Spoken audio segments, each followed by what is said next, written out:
Hello and welcome to the champion pool. Here we have the top two participants from each of their sub pools. Of note, Splinter was actually tied for second place with Jocrates, but because Splinter won the Jocrates versus Splinter match, then Splinter gets to advance to the champion pool. So let's get these fleets all going. Now, Kamikaze Dalek and Command Execute met in their sub pools, and I believe Kamikaze Dalek was the winner, but I don't really remember that well. I do know Command Execute tore his pool apart. I could be completely mistaken about that.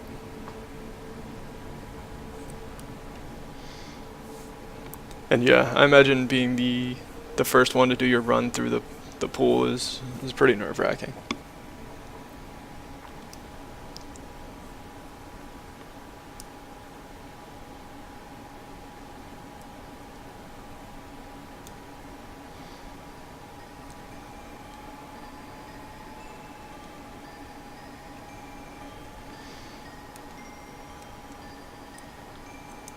And it does look like Command Execute is off to a very strong start with a small point lead, but most notably having a ship advantage right now. But the big problem is his big cubes are a very large portion of both his damage and his durability. And with them so far away from the bulk of the fighting for so long, that was a lot of missed opportunity to score points. And now you can see Kamikaze Dalek has managed to take over. If left to deal with just the torpedo ships, I have no doubt that Kamikaze Dalek ships are going to be able to clean up. But if they do engage those big ships, because he's relying so heavily on missiles and lasers, I don't know that Kamikaze Dalek is going to be able to actually score enough points on the big guys, especially given all of the lasers.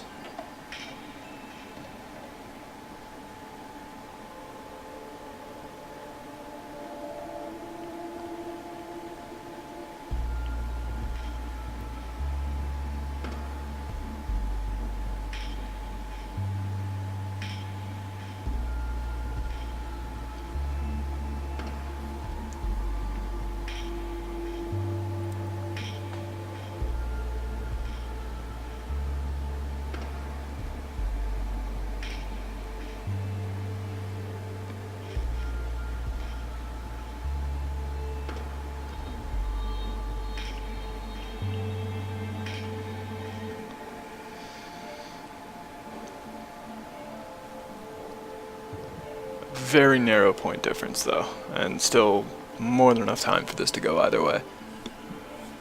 Difficult to predict. Most of the easier points for Kamikaze Dalek have already been scored though.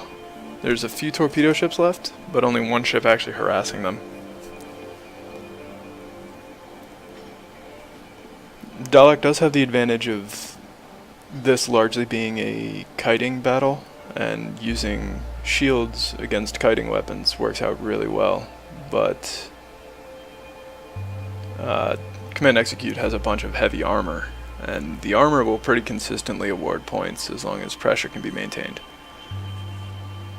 But it does look like Command Execute is pulling ahead on the scoreboard.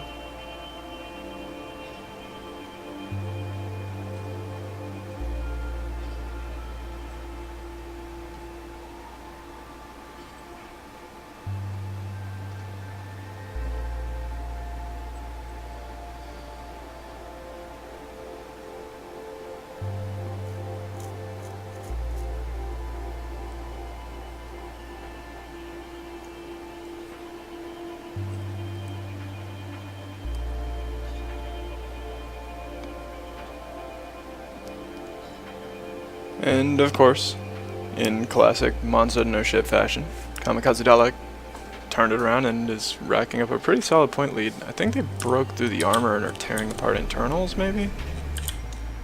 Either that or he's just catching the torpedo ships finally. Could be either one. Let's see. Yeah, those drones aren't really going to accomplish a whole lot. Yeah, you see the armor's starting to fail on this one.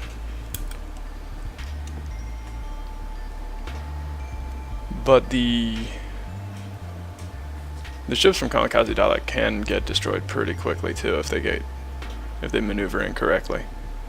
And I think that's one of the reasons that we see so many points on command execute as they just don't maneuver correctly and then get caught out. But that bright flash means that one of the squares from command execute just died, leaving Kamikaze Dalek with a pretty big point lead and only 30 seconds left on the clock.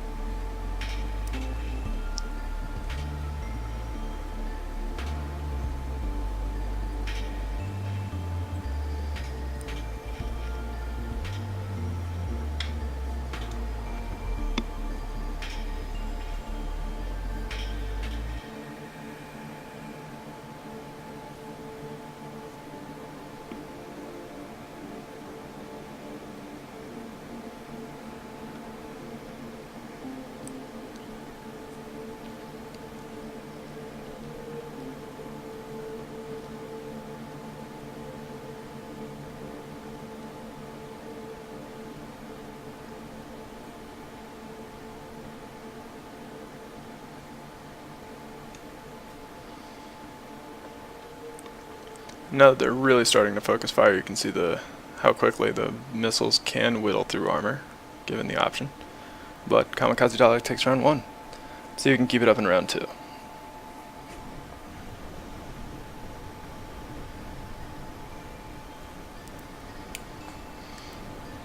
And already off to a fantastic start with 2 of his ships driving directly into the squares.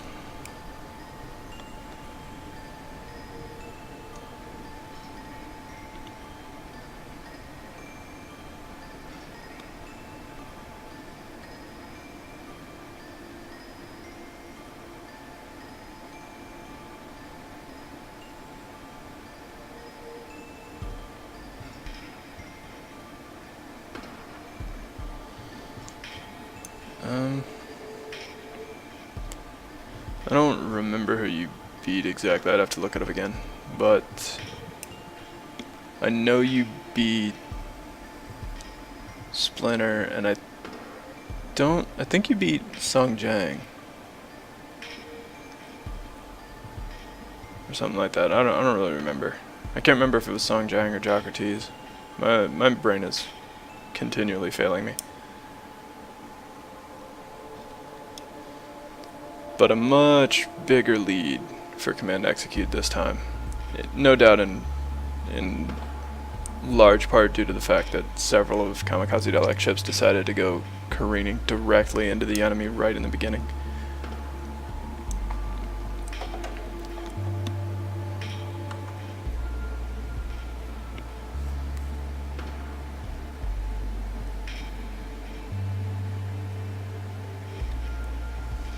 Let me just double check this while this is still running. Shouldn't interfere with it too much.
And I'm back.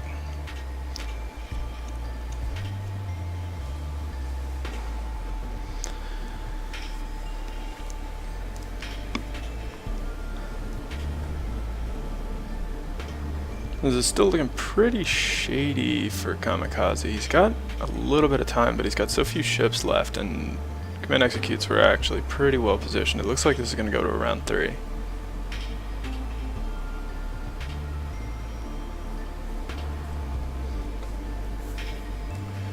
Yeah, Splinter, that screenshot should help clear things up for the brain.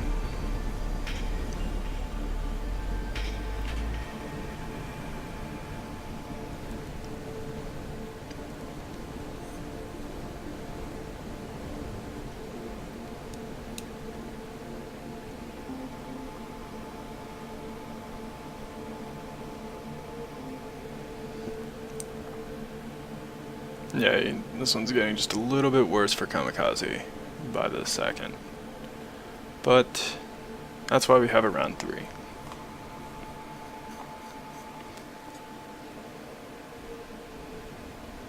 Now let's see if Kamikaze ships decide to behave themselves a little better. And so far, the survey says no.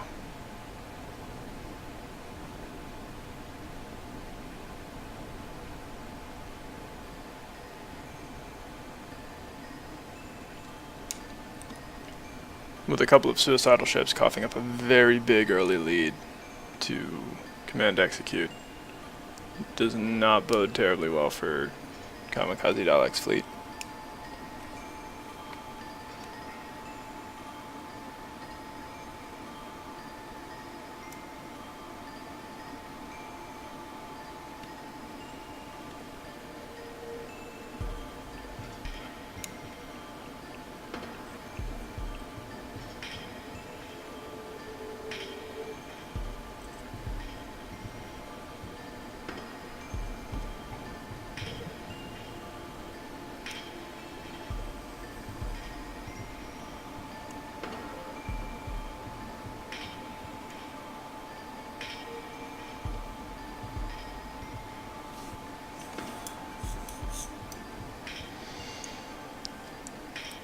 And command execute off to has been able to keep up that rather strong start and is building up a pretty sizable lead here. Pretty big ship count advantage. Scores are kind of evening out. I think Kamikaze's fleet's finally decided that they should be focusing the torpedo ships because it's a lot of easy points by comparison. But I think it might be a little too late. There's a pretty big power discrepancy on the field at this point.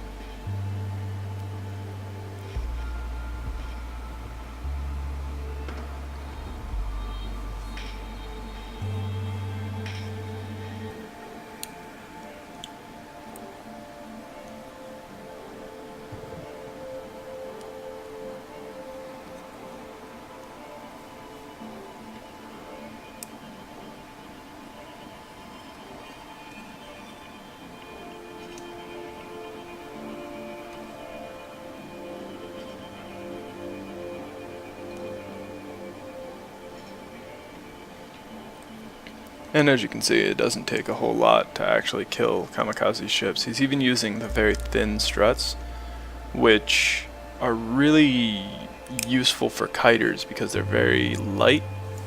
And so you can use them to create angles and build space into your ship, so you can include thrusters all over the place.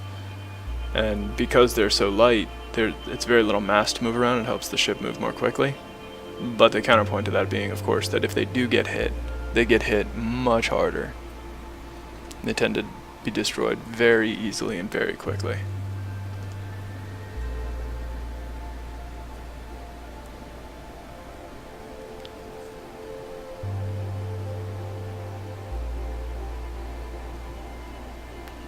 But that said, these two were from our neophyte pool and making an excellent showing today.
Clem has been here pretty much, I think, the whole time, just quiet.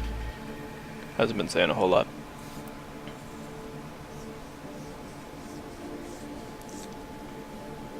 And these matches seem to be dragging on a little longer. I think alt-tabbing may have had some ill effect.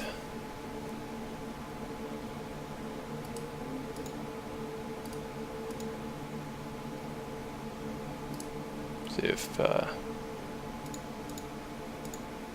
doing some of this stuff improves things at all.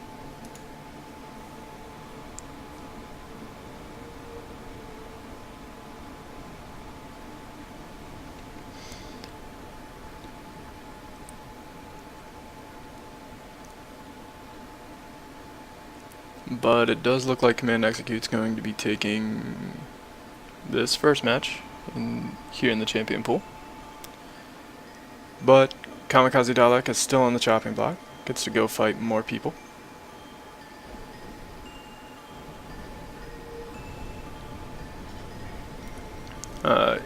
These two actually did not meet each other yet. These were separate subpools, with Climhazzard being from the first subpool and Kamikaze Dalek being in the second subpool and Kamikaze Dalek being in the first one. I'm wondering exactly how well prepared he's going to be for this particular kind of engagement. Climhazzard's fleet is a bit heavier than what he had been fighting, and demonstrated a profound aptitude for killing everything with those disc-shaped ships.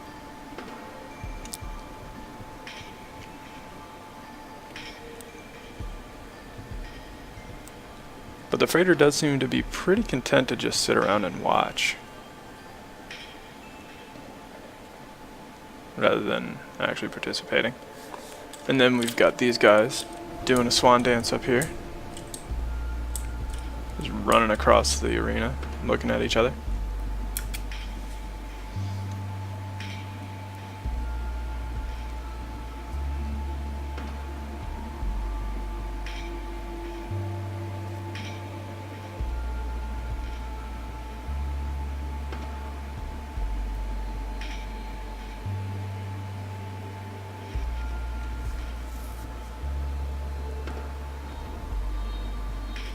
But Kamikaze Dalek has begun to pull away in points.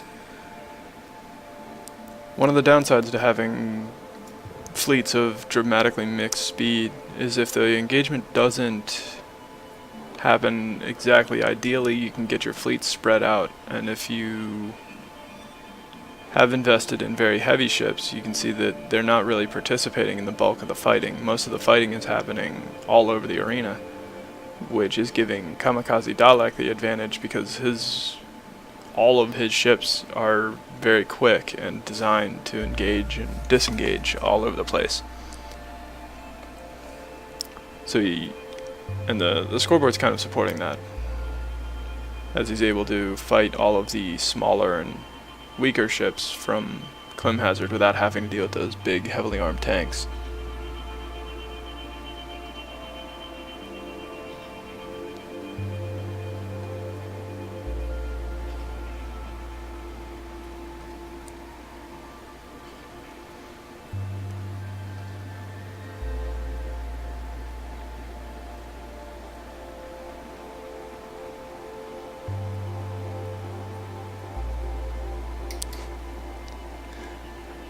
Nothing like a little superstition.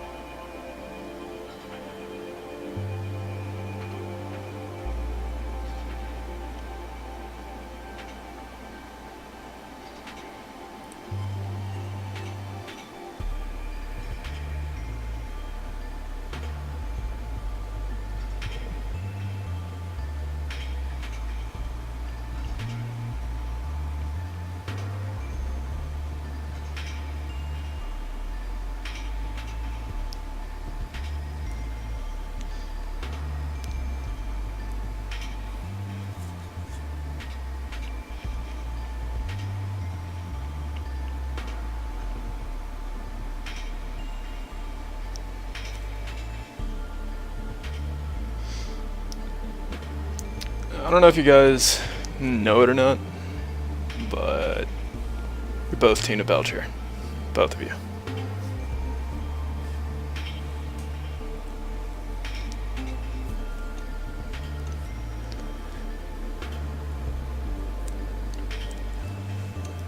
Although here, you can actually see, I want to zoom in on this a little bit.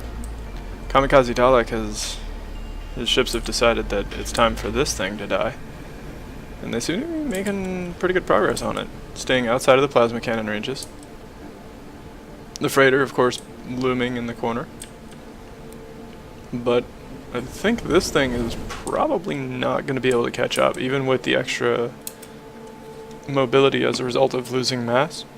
I don't think it's going to be able to catch up to Kamikaze Dalek ships, certainly not in time to do any real damage. Of course, as I say that, they collide.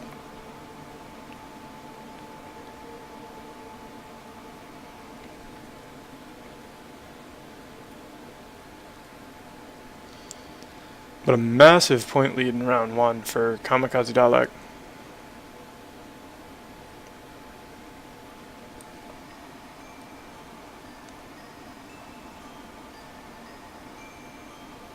And yeah, the drones are working on the freighter and actually doing some work to it.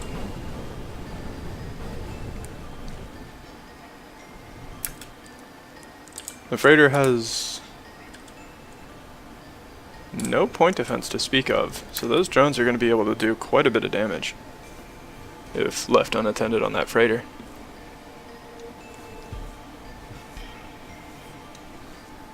Well, the drone circle is based on... So the game doesn't actually know how big your ship is particularly well. It has a collision radius and a bounding radius, and they're both based on the position of the command core, I think. And so they were sitting at the bounding radius rather than, or at the I can't even remember what terms they were, but there's a bounding radius and as the total width of the ship at its largest point, and there's another radius based on, it's based on a certain statistical weight of its mass or whatever, like a certain, but it ends up being smaller than the bounding radius, is what I'm getting at. And so the drones were lining up on that marker. Yeah, it might be.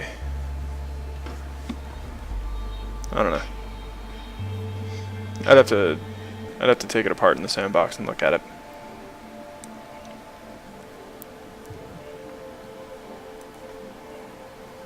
The sandbox will tell you that sort of information, even though the campaign won't.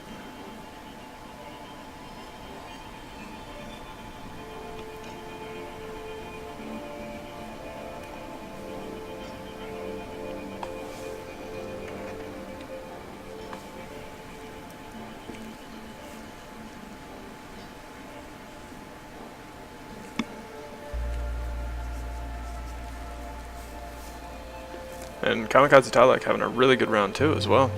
Looks like he might be taking this match from Climhazzard. And as you mentioned, these ships are actually based on 005's chassis from the previous tournament. And it did rather well in there too.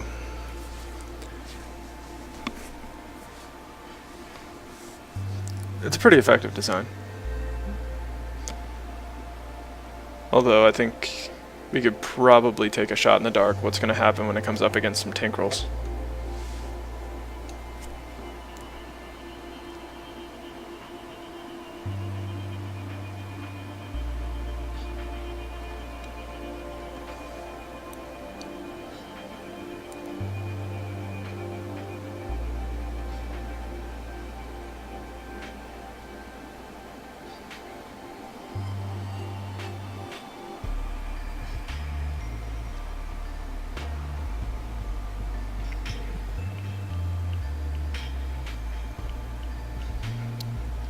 Now here, even though the freighter meets the minimum mobility requirements, you can see just how slow that actually is.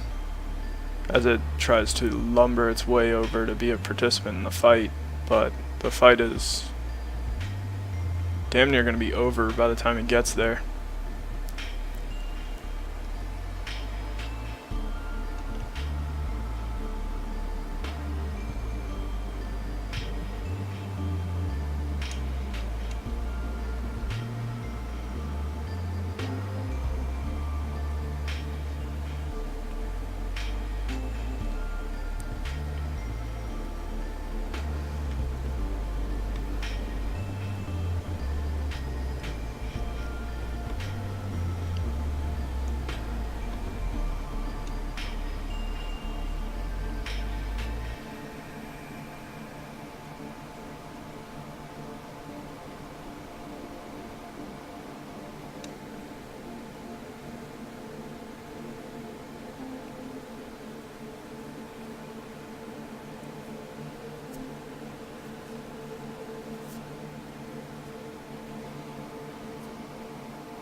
And with an enormous point lead and time running out very quickly, I think we can pretty confidently say that Climhazzard will be taking this match as well.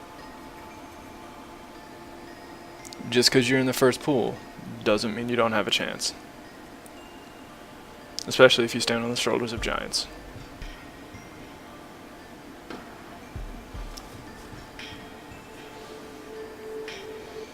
And Climhazzard wins it. So, next up, we have Dalek up against Dukeslayer.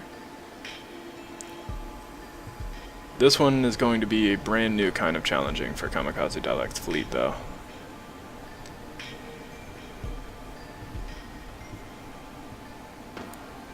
Dukeslayer's ships are very fast, and being tank roll, they've got much better long-range damage.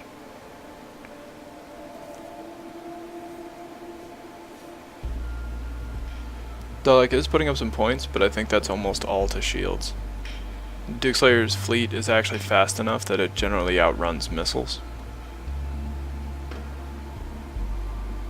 Those little gun sticks.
Yeah, this tournament we're seeing a lot of fast ships.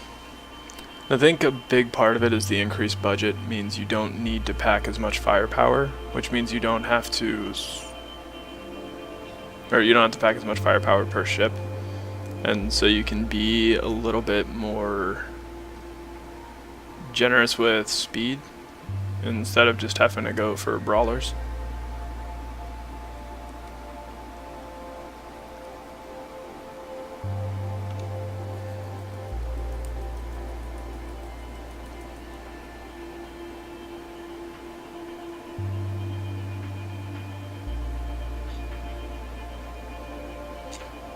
This is also the most synchro submissions we've seen in a very long time.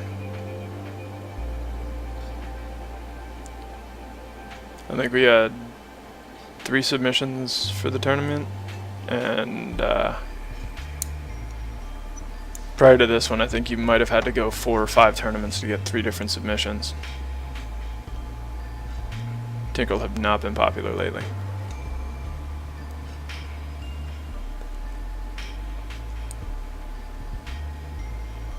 Kamikaze Dalek is killing a few of Duke's ships though, more than most people have.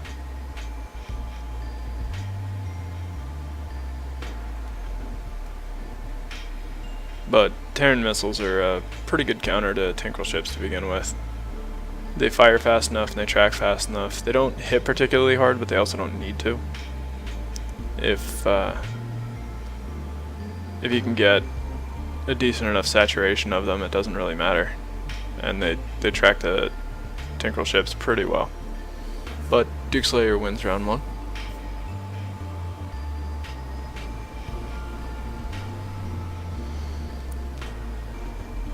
And Dukeslayer off to a very strong round 2, as Kamikaze Dalek ships live up to their name.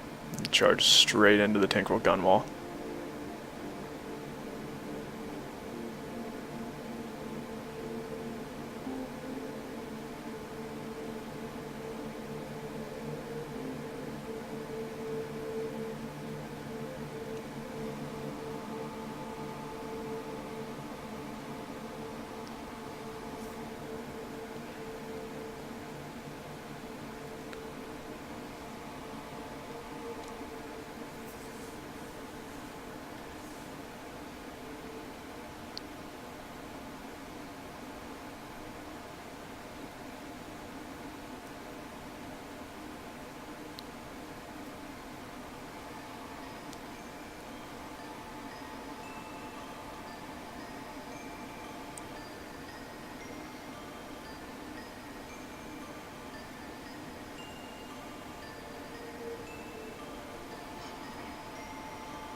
And you can see Dukeslayer has built up a pretty colossal point lead in here. Yeah, I would have to malfunction pretty hard.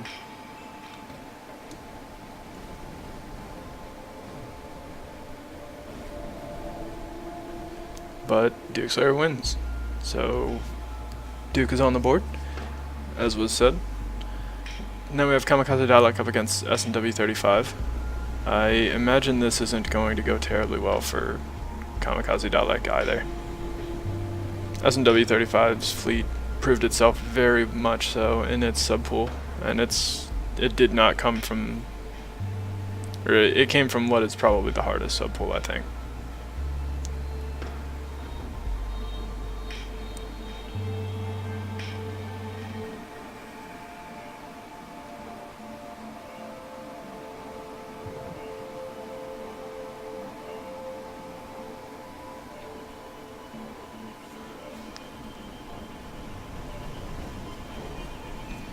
I do rather like this tri-gun Tinkerel design.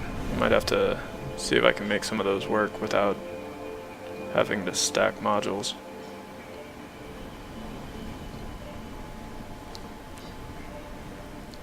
For better or worse, while I don't mind stacking, a lot of the other people who host tournaments prohibit it, and so I don't participate in these tournaments, the ones that I host, and therefore I have to plan for other people hosting them. But that said, it's all part of the puzzle of the game.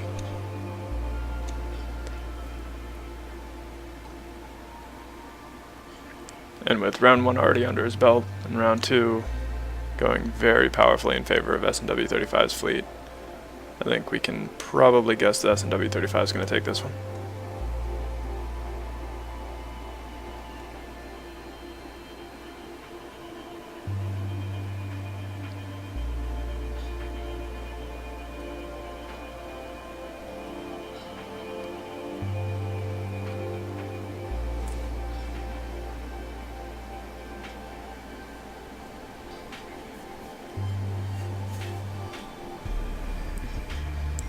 And there it is. So now we have Kamikaze up against Purgatory Squad by Splinter.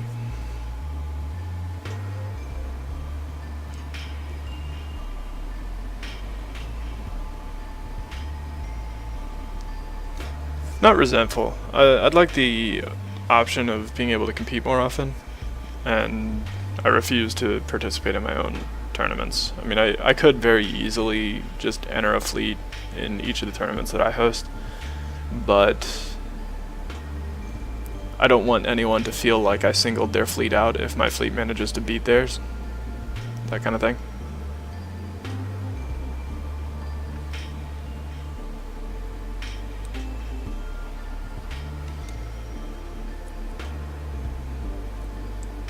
I also kind of don't want to participate in too many because I don't want people to actually understand how terrible I am at this game. It's pretty important that people think I'm better than I am.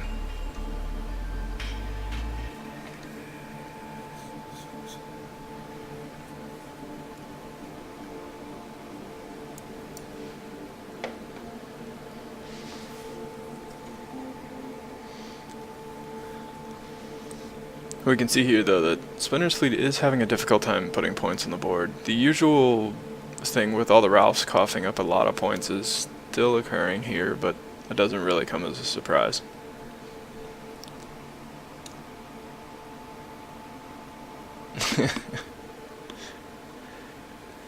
It's not really. If other people do want to host tournaments, I'll just not host one that month. I know that we have had saturation issues in the past with too many people trying to host tournaments.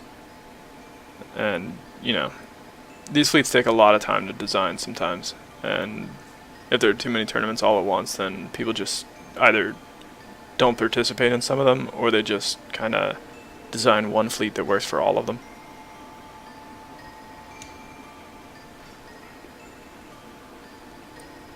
Purgatory Squad doing quite a bit of catching up now that the Kamikaze Dalek's fleet has largely run out of Ralphs to chase. They're getting hit by some of those missiles, and it's posing a bit of an issue. But maintaining a slate point lead, pretty important. Da-dun. Da-dun.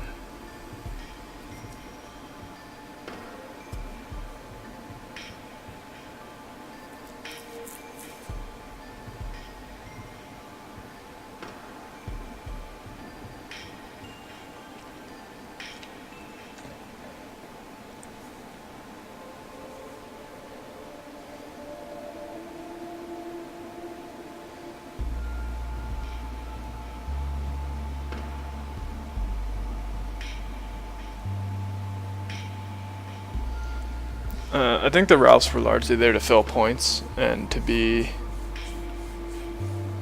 to serve as a distraction and to fill points, because I don't think Splinter had enough points to include another Chester.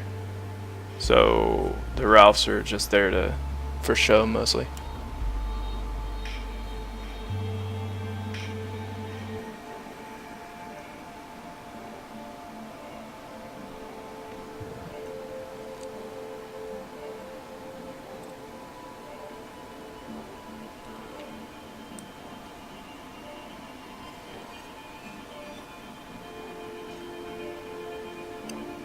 Kamikaze Dalek holding on pretty well.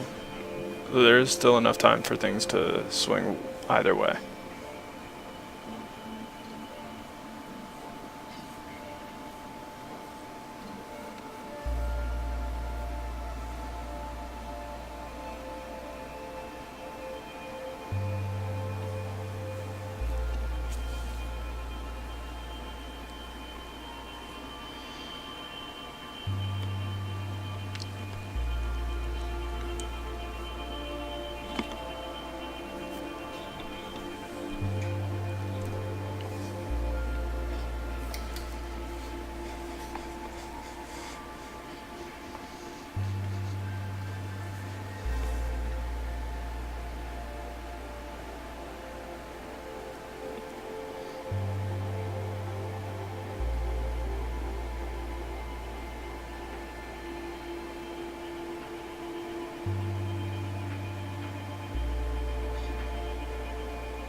Though it does look more and more like Kamikaze Dalek will be taking round 1. This Chester beginning to really show some signs of battle.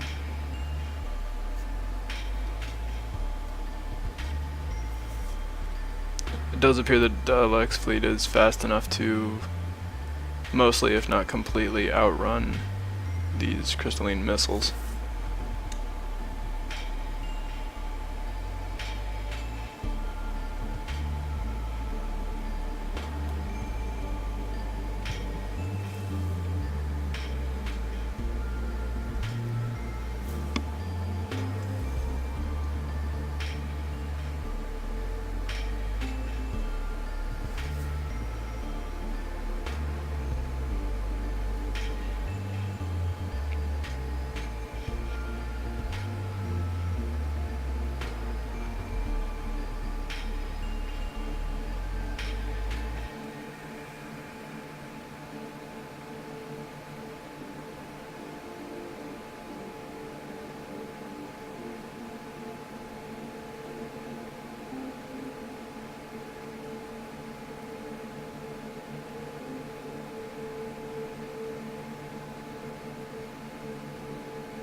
Yep, round 1 is going to go in favor of Kamikaze Dalek.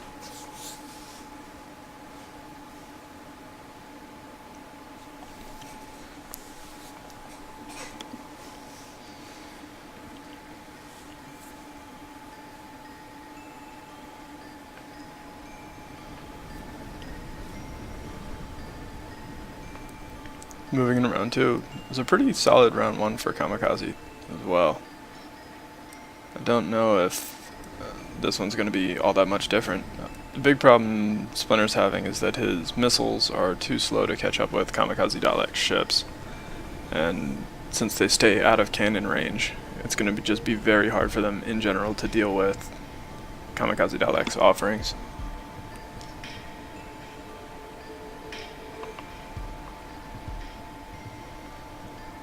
Well, when you say full Ralph team, Splinter, there's a 32 ship limit on this tournament? Or were you expecting like 100 of them?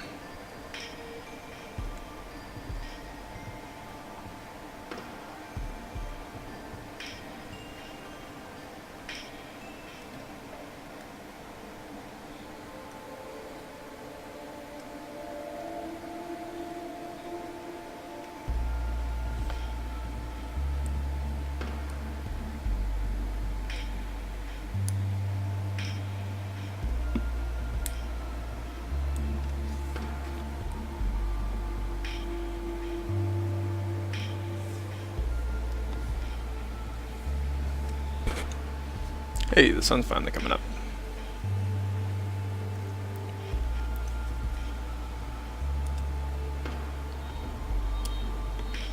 We gotta get something to eat after this tournament. This food is tasty. I don't know if you know that or not.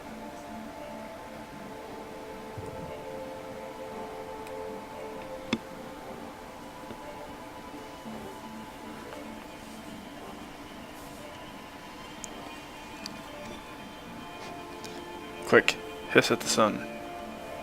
Let it know that we displease of its gross incandescence.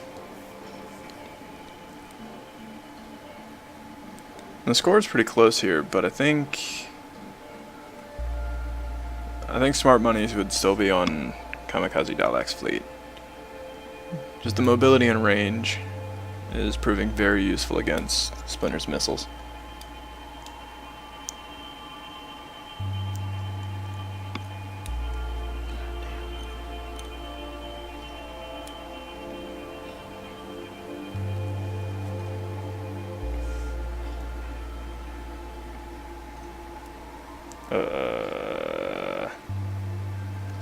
What?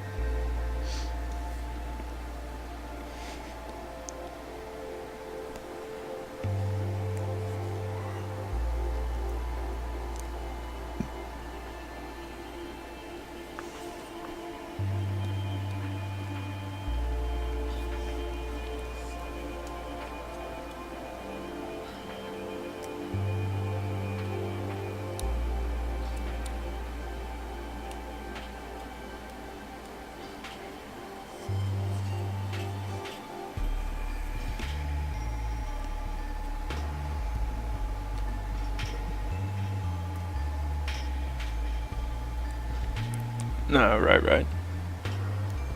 Well, I don't know if I'd actually count round 2 out yet.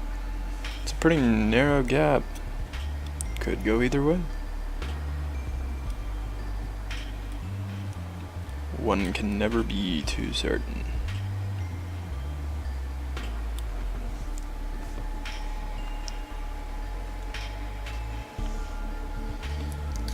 Well, the big thing is, Splinter, crystalline point defense isn't very good to begin with, and Chester doesn't have any. Its only real hope for dealing with incoming missiles is to hit it with its own missiles. And in that competition, you lose rate of fire against the Terran missiles. He has some point defense, but you can see that the missile cloud and the point defense cannons are both struggling.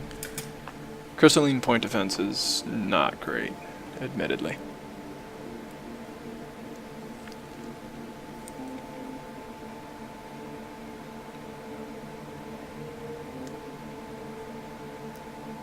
True. It, in your world where Husk won 3 rounds.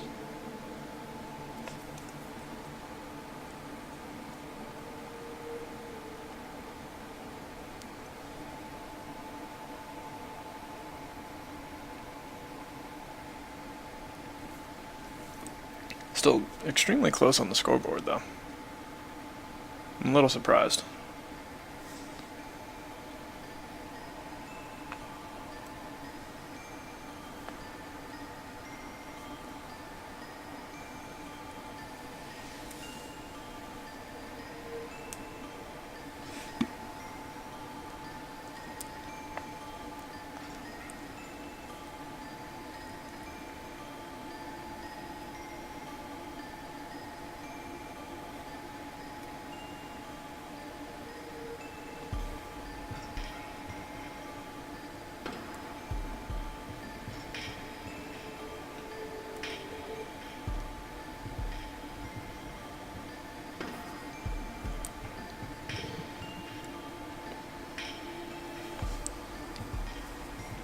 The score discrepancy here being very rubber banding this game. With Dalek pulling ahead and then something happening and Splinter regaining most of the gap and then Dalek pulling ahead again.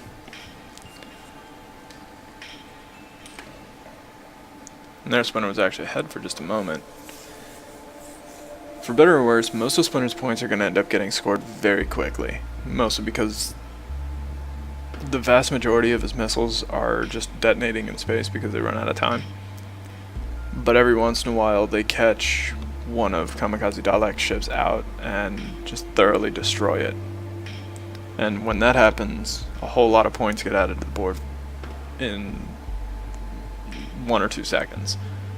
Meanwhile, Kamikaze Dalek is able to pretty consistently score points because the Crystalline don't have armor or anything, or they don't have shields at all or anything like that, so every missile is, or almost every missile is hitting its mark.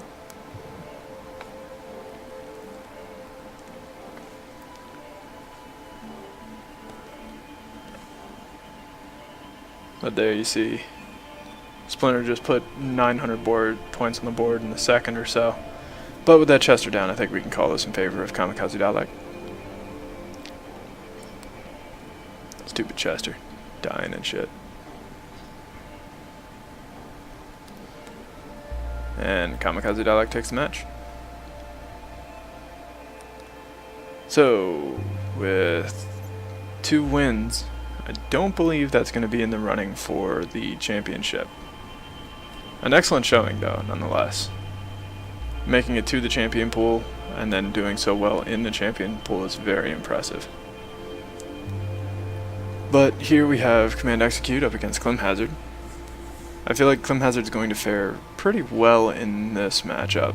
This is more what he's designed to fight against. Command Execute does have those plasmas on the squares, but as you can see here, Climhazzard has more of them.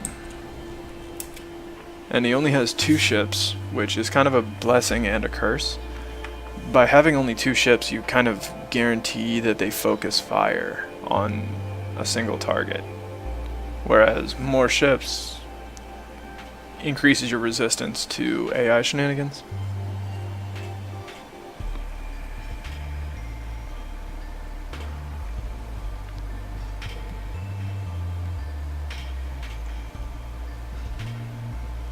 And have a good night, Climhazzard Twilight.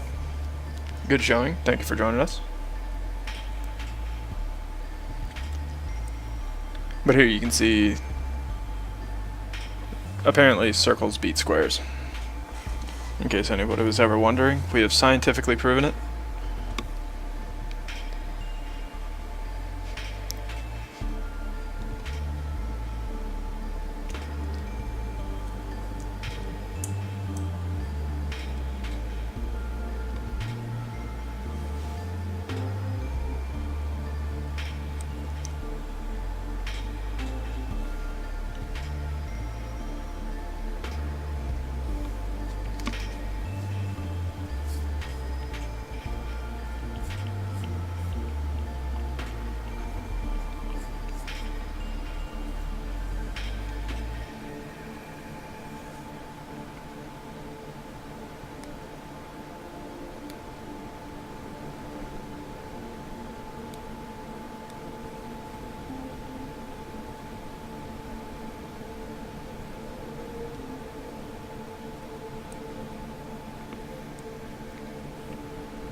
And I think this round is all but over in favor of Climhazzard. Terran supply fleet showing once again that piracy will not be tolerated.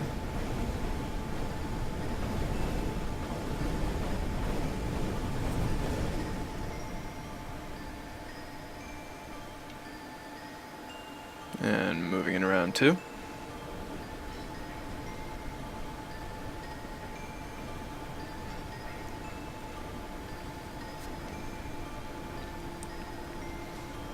And what's really interesting is both of these fleets are kind of different takes on the same idea.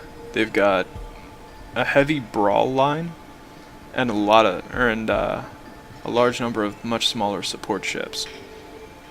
And one of the reasons that became a thing is that heavy brawlers aren't subject to AI shenanigans very much. They behave very consistently. And even if they do get themselves out of position, that's kind of their job anyway. But the support ships, if you build an expensive support ship and it decides to turn around and fly the wrong direction directly into an enemy, you lose a lot of points. If you build several small support ships and half of them do that, you still have half of them on the field. Which is why you'll generally see support ships leaning towards smaller craft, and main combat ships will be very large and expensive. And it's mostly just an attempt to mitigate some of the AI's decision making.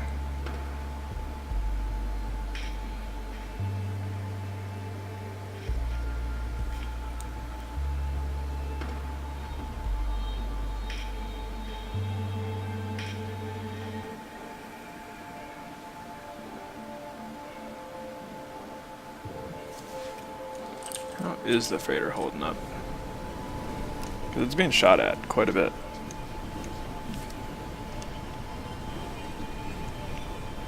But the spinal plasmas are doing alright, I suppose. Keeping the pressure up. The discs have killed 2 of the 4 squares off in the distance.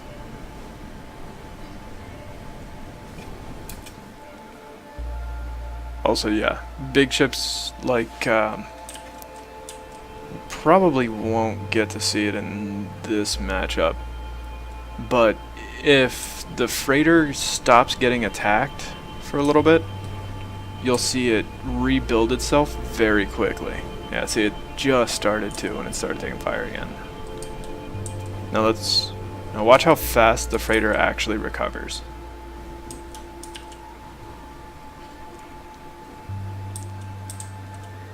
because most of what it has are just armor blocks of various size. It can tractor in armor from all over the field. And even when it can't tractor anything in, it just regrows very quickly. And it's because all of the different armor blocks are interlocked. And on top of that, it's Terran, and Terran recover faster than everyone else, just because they're Terran. Also another thing to keep in mind, crystals and sentinels regrow very slowly.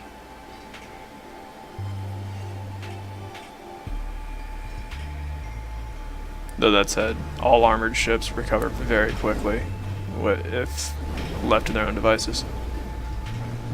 I suppose probably the worst regrowth comes from the Tinkerel. If a Tinkerel ship loses its gun, it might not be able to regrow it for the rest of the match.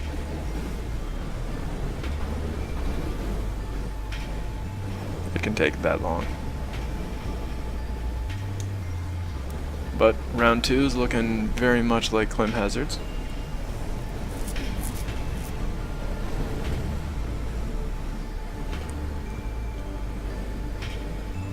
And so Climhazzard takes the match. Next up, we have Climhazzard Command Execute up against Dukeslayer. I feel like Dukeslayer is going to have a bit of an advantage here. His ability to outrun Terran missiles has been serving him pretty well against all the Terran opponents he's fought so far. And those are really the only things Command Execute has that are going to be able to even get close to those ships most of the time. Other than that, it's just going to be Dukeslayer casually doing damage to whatever he wants.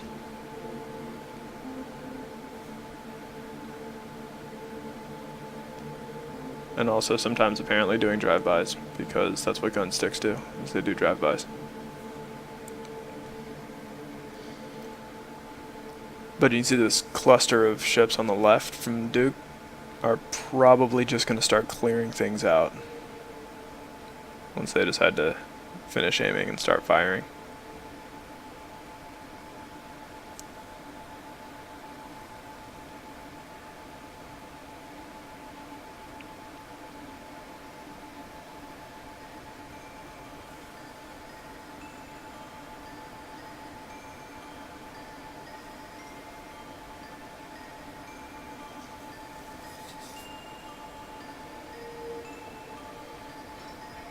I bet those 3 gun sticks would perform a lot better if they'd stop hugging each other, though.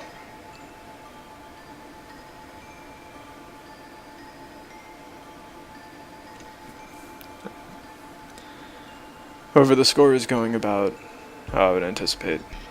Command Execute actually killed several more ships than I would have expected, but you can kind of see Dukeslayer's fleet is largely recovered, and it's kind of just doing whatever they want now. Running around to dodge and sometimes just outrun missiles.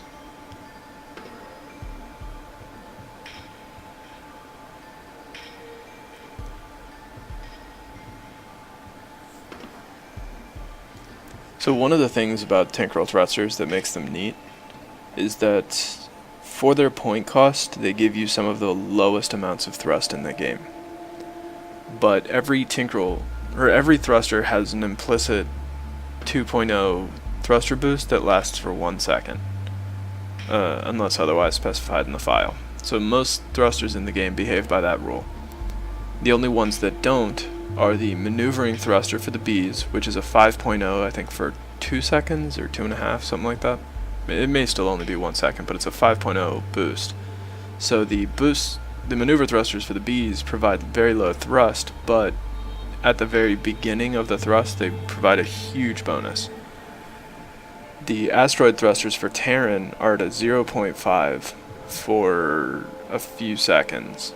So they actually start off weaker than their listed value, and they kind of spool up to normal, as opposed to starting off empowered and slowing down. But the Tinkerel thrusters all have a thruster boost of 2.5, which makes their boost coefficient slightly higher than any other thruster, or than most other thrusters in the game, and their boost duration is a little longer.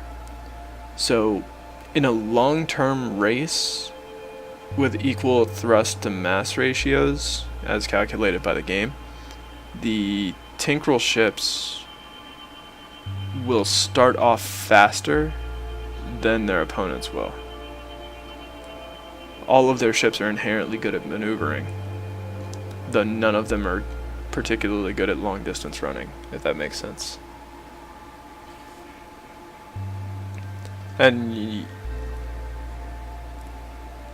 yeah, as Dukeslayer mentioned, one of the things you do with Terrans, if you're going to be using the asteroid thrusters, is to put a small thruster on the end of it.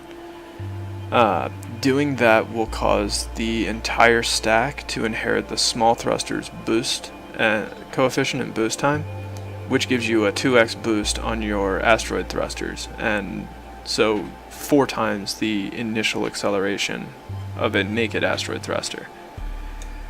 Similarly with Bs, you use impulse thrusters and then put a tiny maneuvering thruster on the end of the stack, which gives all of your impulse thrusters, which are already impressive, a 5x boost. And so if you ever see how Bs are fast and then some Bs are incredibly fast, that's what they're doing.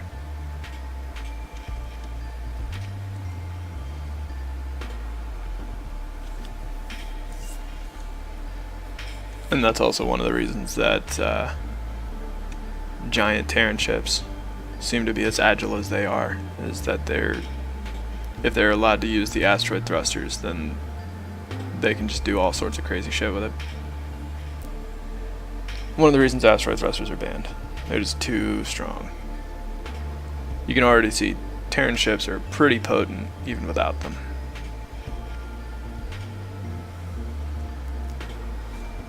But having said that, Dukeslayer looks like he's going to be taking the match here in just a moment.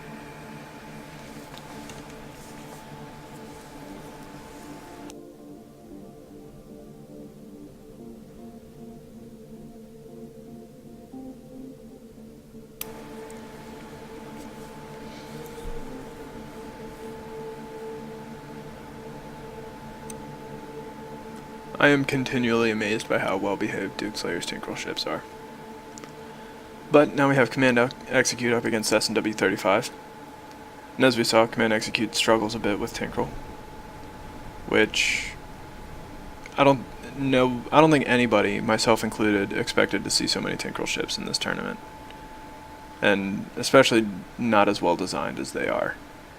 Dukeslayers are extremely well behaved without having to use drone launchers, which surprised me in the Dukes Heroes tournament, but is still continuing to do so in regular tournaments. S&W 35 went with the 3-gun Tinkerel, which kind of gives him a lot of versatility, which is not normally something Tinkerel have. Normally each ship kind of specializes in one sort of thing. But because of the 3-gun approach, S&W 35 ships are able to do several different roles within the same battle. Although that said, I think it was a little bit of AI derping, but S&W 35 has given up a lot of points. And I don't know if he's going to be able to recover. I think he's lost too much of his presence on the field.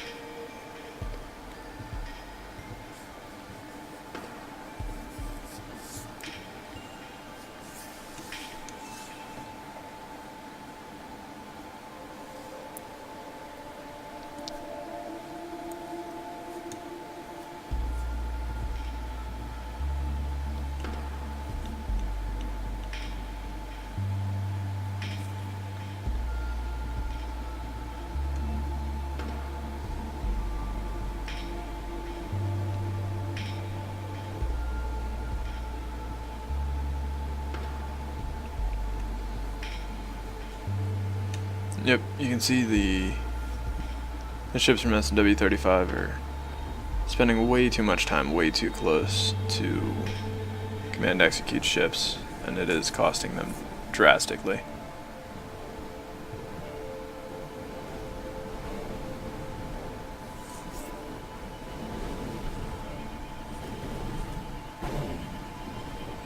As Command Execute takes round 1.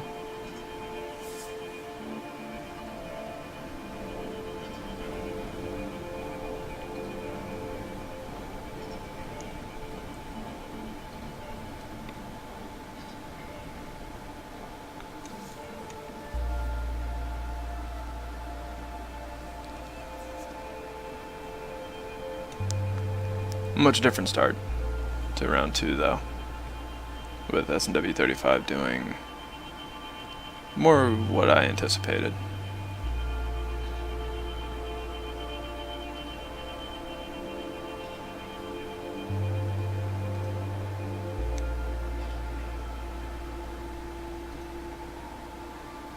But getting broadsided by missiles is a bit of a problem for S&W 35's fleet, it appears. His ships recoil and maneuver pretty well, but they don't seem to have the raw speed that Dukeslayer's fleet had.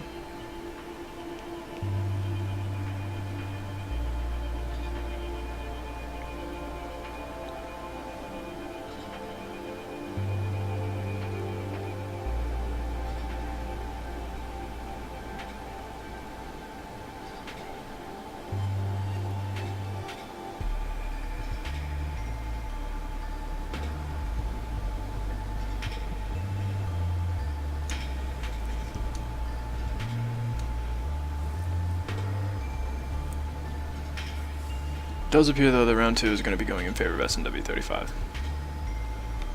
As I said, this is more the round I was expecting to see out of this matchup.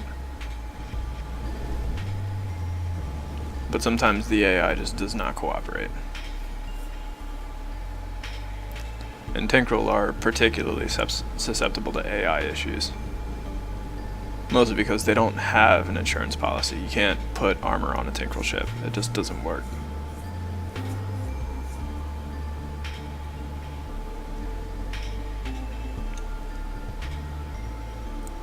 And Command Execute off to another big lead. Looks like he may end up taking the match then. Especially since S&W 35 ships keep deciding to hug rather than fight.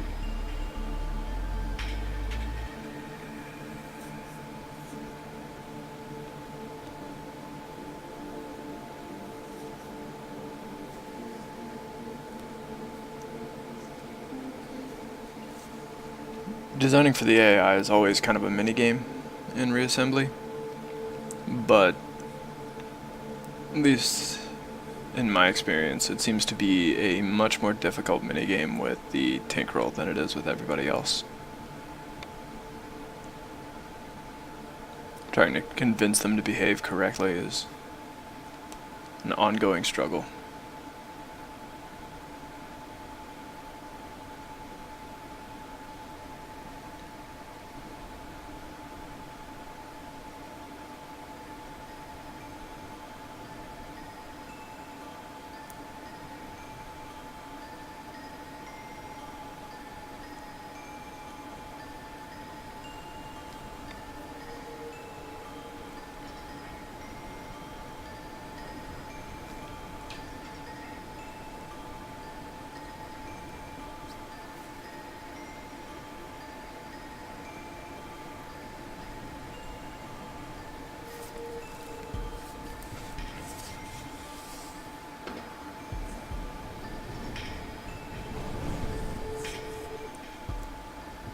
And with it all but over, it looks like Command Execute takes the match.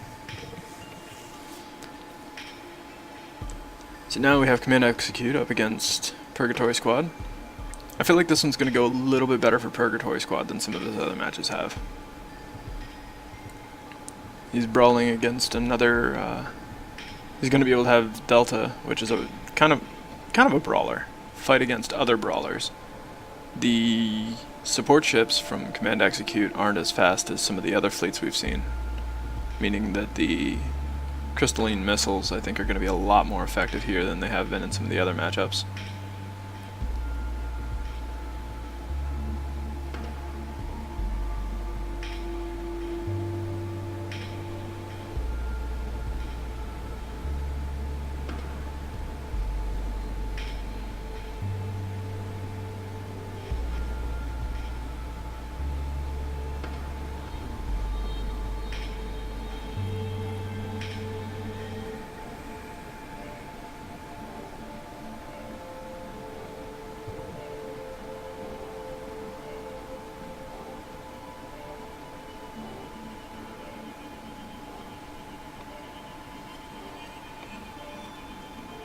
And you can see just how quickly those plasma condensers can actually tear through armor.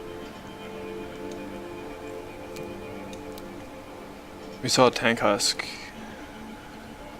Husk's fleet last much longer against them, but that's largely just a byproduct of the fact that Sentinel armor is incredible.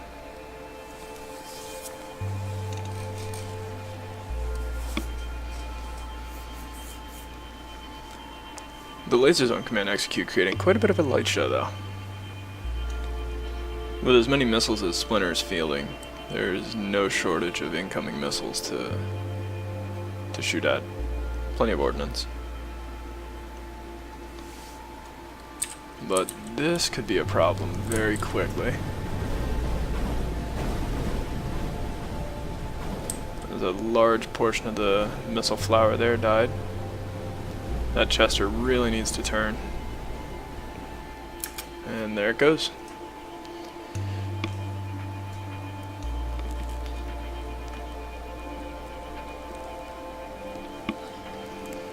So I think we can say round one is looking a whole lot like Splinter's.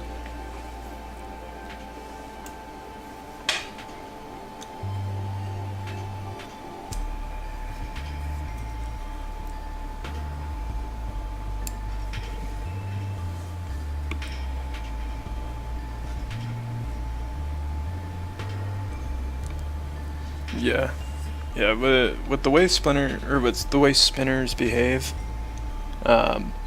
they only spin when they want to move. So if they get close enough to the enemy and they don't feel like they need to move anymore, they'll stop trying. And colliding with them and bringing them to zero momentum is a pretty good way to convince them that they don't need to move anymore. Unless they're the ultra lightweight, kitey sorts of spinners.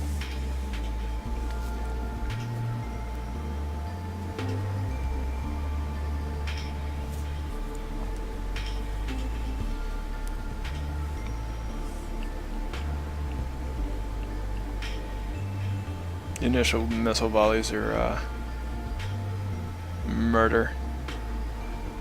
Just murder on the CPU.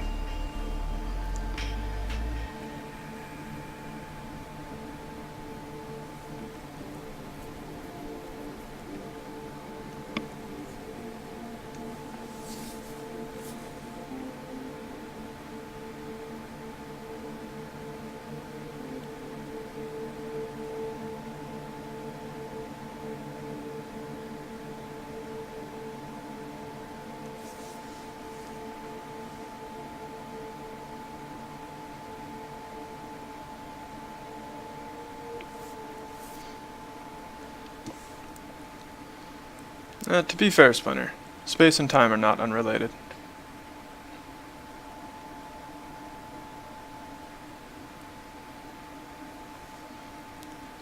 It's alright, there was a, at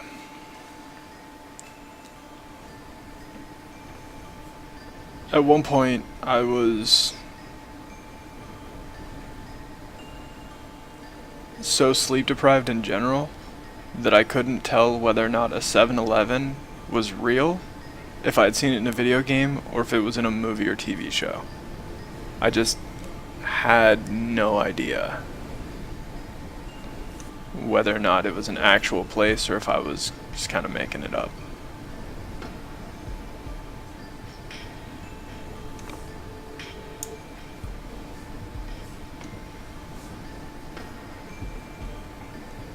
No, I wasn't. I hadn't actually been by that particular spot in a couple months.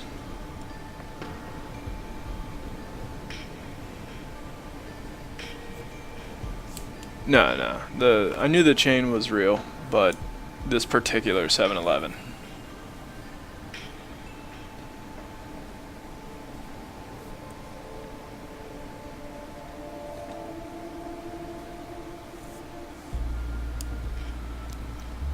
I was also not entirely sure whether the intersection in that area was real. I just could not remember, and it had been a little while since I'd been that way, so I couldn't recall at all if I was just making that intersection up or if it was an actual place.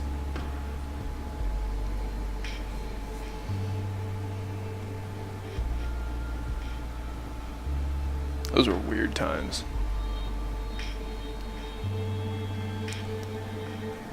And we can see Splinter off to a rather good start again. This time the Chesters are doing pretty much all the work on the squares. The Delta's off by himself chasing torpedo ships, which, you know, it's a worthy endeavor, but I feel like he could be better spent elsewhere.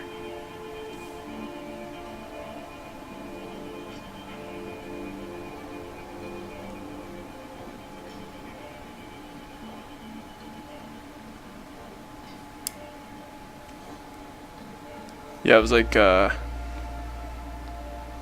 3 weeks after moving one time. I just woke up one day and I was getting ready to go outside and I walked out and I was expecting to see the old outside, if that makes any sense. I was expecting to see... I just got very disoriented for a second because everything was not what I expected it to be. Like, I'm in the wrong place. Where am I? Is this even my place?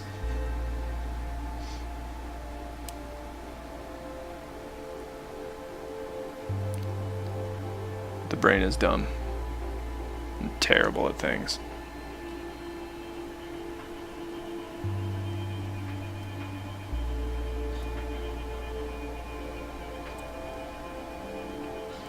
But Splinter takes the match. And so next up we have Climhazzard up against Dukeslayer. I don't feel...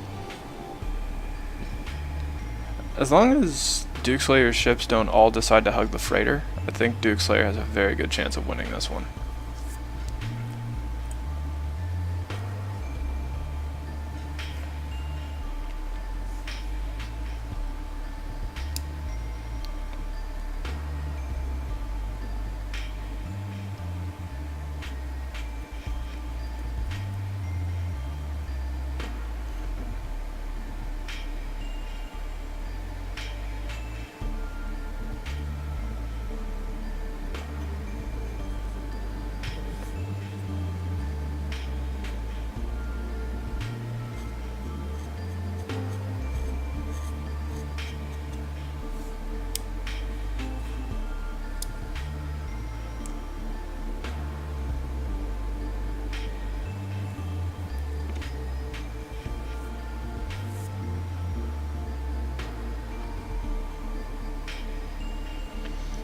Yeah, it looks like Climhazzard's probably got round one pretty well under control. It's difficult to say. The Duke's success or failure in this matchup is going to hinge entirely on the AI of his ships, which, if they behave correctly, they're going to do very well. Climhazzard does have a fair number of missiles on the field, but it's nothing we haven't seen Dukeslayer ships deal with before. And in the meantime, most of Climhazzard's ships are relatively easy to kill, and the ones that aren't easy to kill are very slow. And so, theoretically, Dukeslayer's fleet should do pretty well, but as we saw in the beginning, three or four of his ships died almost immediately. Though that said, good news for Climhazzard.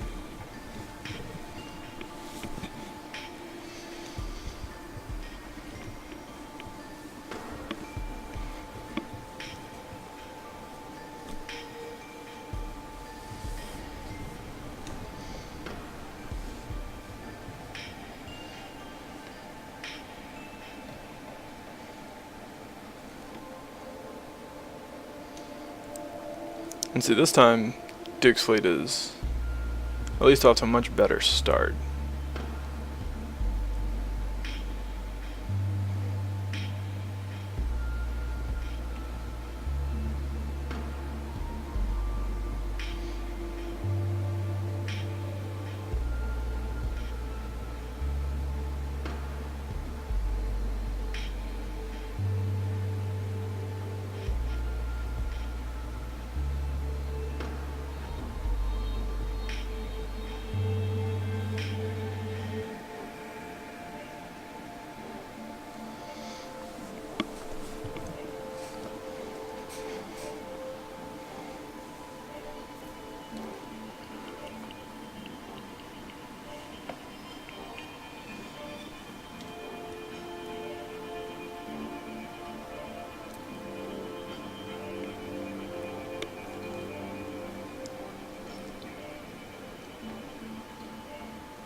Yeah, the light whip fighting the freighter is doing a pretty bang up job. Until that other guy had to come in and fuck it all up.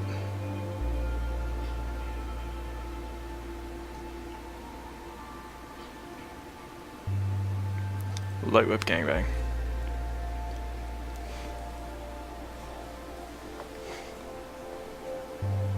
Or, I'm sorry, gunstick gangbang.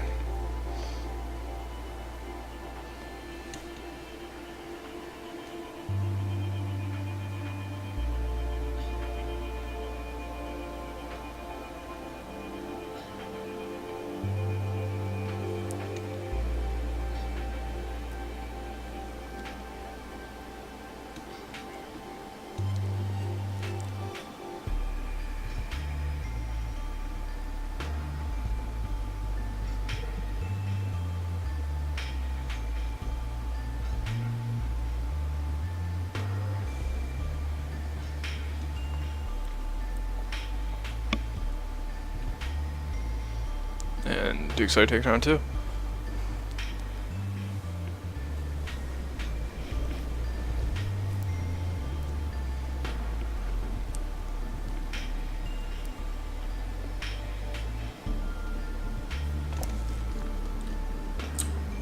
I just noticed something.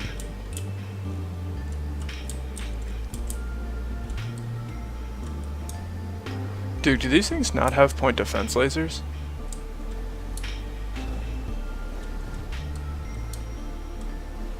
I don't think these things have point defense lasers.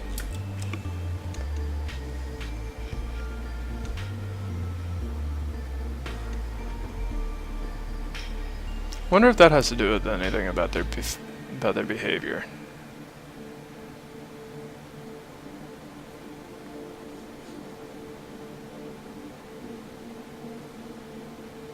As much like the drones kind of force the ship into kite mode, I wonder if the point defense lasers are what's messing up the behavior on all the other ships.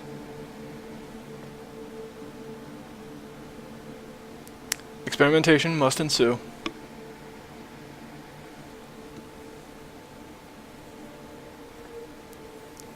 There must be data. There must always be data.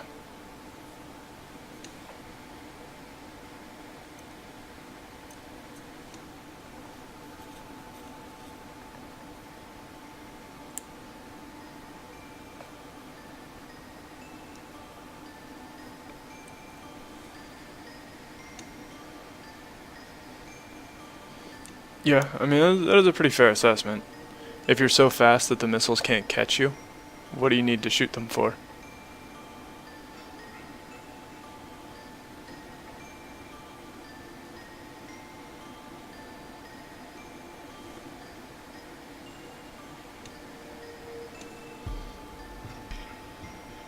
Yeah, Duke, that's a seldom accounted for phenomenon where the rotation of the Earth makes it look as though this giant ball of plasma at the center of our solar system will appear, and it looks like it's rising, but it's really not. It's us spinning.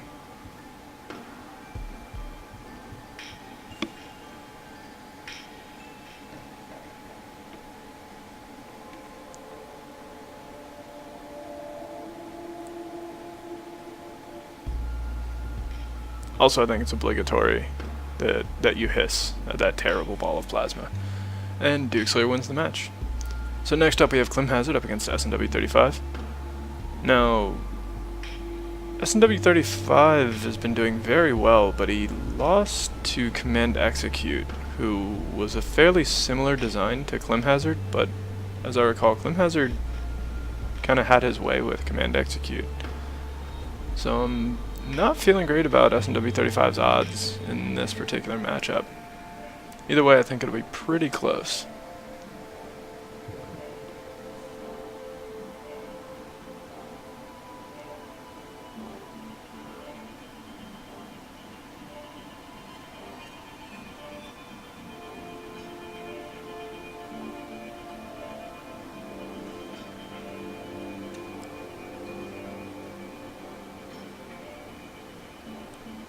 You can see some of SNW-35's ships are behaving a bit better, but he's having a hard time actually putting damage down because every one of his ships is in the middle of trying to dodge incoming missiles, which dramatically reduces their ability to put damage on their target.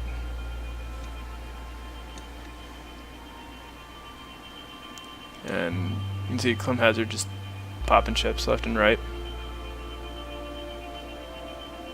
Though it does only take one burst to cause some very significant damage from one of these Tinkerel ships.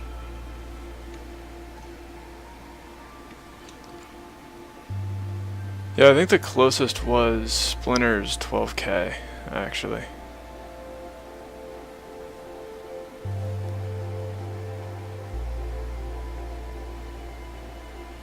Might have been. But we only had one ramming fleet, and it didn't fare as well as one might have expected.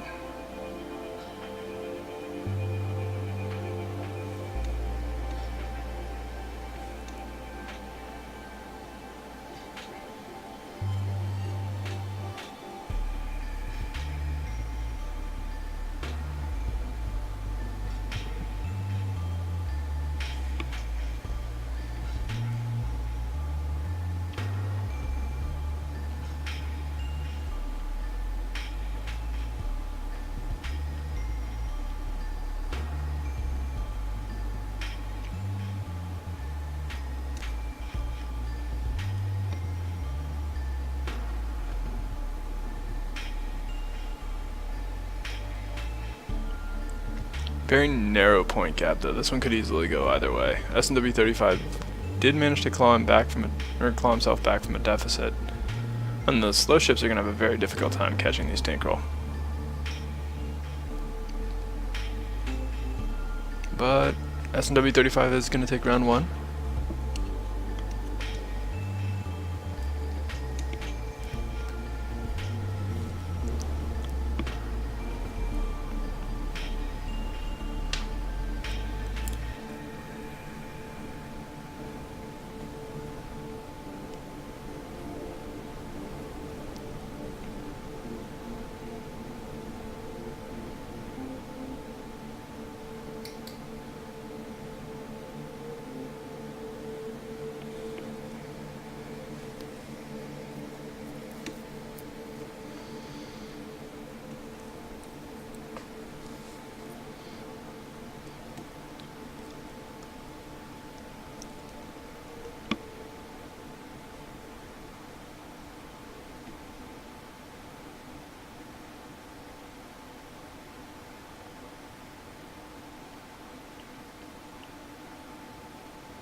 And Climhazzard off to a decent little point lead, but as we saw last time, SNW-35 was able to claw back. And it was very close last round, but it looks like SNW-35 might be taking the point lead even sooner this time. Several of SNW-35's ships are kind of focusing on the freighter, which is more or less exactly what Climhazzard wants them to be focusing on, but I think Climhazzard's lost so many ships on the field that he's not going to be able to capitalize on them, on having so much firepower distracted.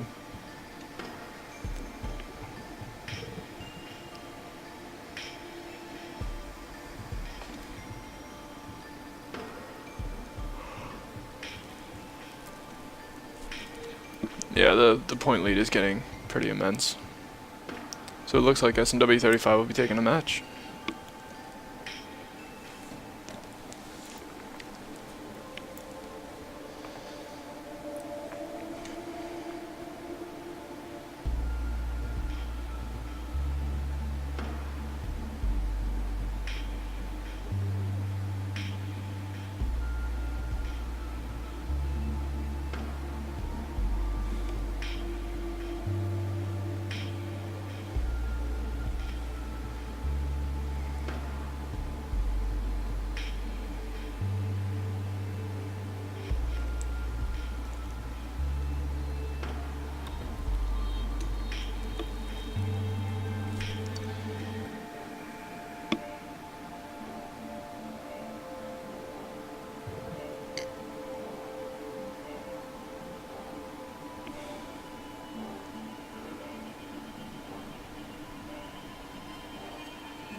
and S&W takes the match. So next up we have Command Execute up against S&W, or Command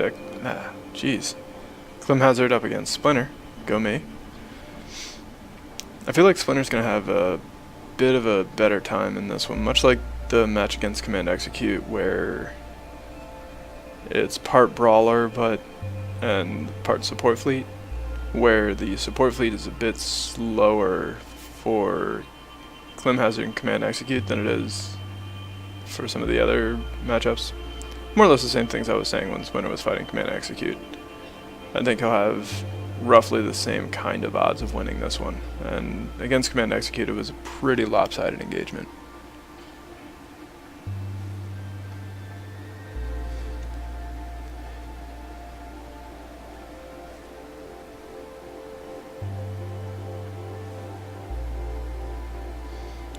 Yeah, that's what I was saying. Some of these ships, like Splinters in particular, are often utterly gigantic, and it's difficult to appreciate just how big these ships are until you see them next to a big ship that you do recognize. Like, even looking at the scale of these are the large crystalline thrusters on the back here. These are the 1x1 Penrose power generators compared to the rest of the ship. These things really are gigantic.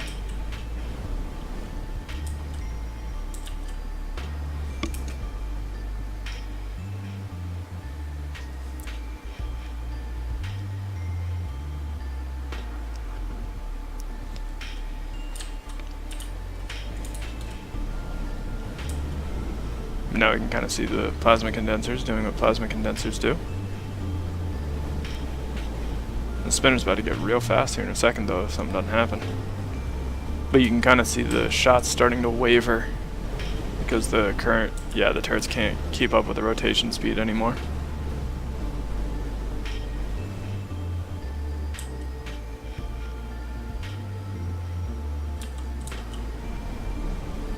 But let's see if it's able to control itself at all. The points have evened up now that the Ralph stimulus has worn off. Let's see if this Ralph is doing its job.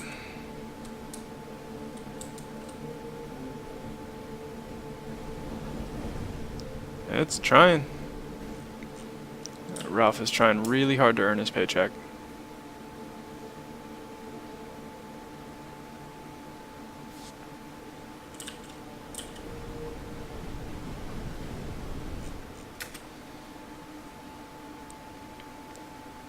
And the point gap continues to lean more in Splinter's favor, but this Chester is about to go down.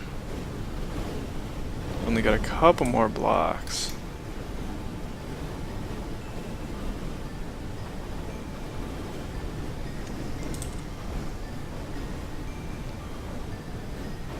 And doing a bit of rotating. Gonna help keep the Chester alive for a little longer at least. But it's under some very heavy fire, so it's not really going to get a chance to recover. And it'll probably try and point forward at whatever target it's trying to fight and allowing them down that little corridor there.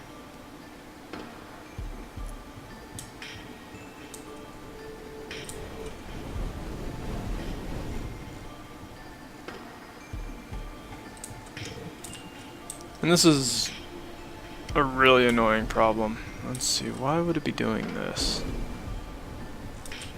It's just kind of sitting back here at a distance instead of participating. I think if it had some thrusters pointing kind of like I wish I had an arrow I could draw, but I think if it had some thrusters pointing in some other directions it would align itself a little better, even if they were small. It'd still take it a little while, but it wouldn't just sit there idle for as long.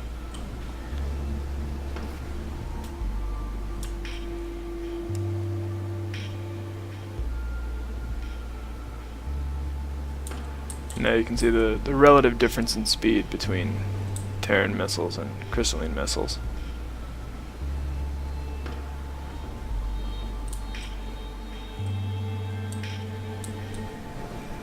I'm amazed that Chester's still alive. But this is a big enough point gap now where I think even if that Chester does die, Splinter will still have the round.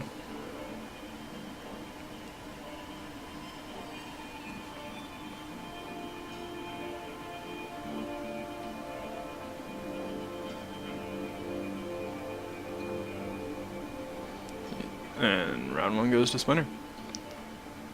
Moving in round 2. I don't know that round 2 is going to go much better for Climhazzard. The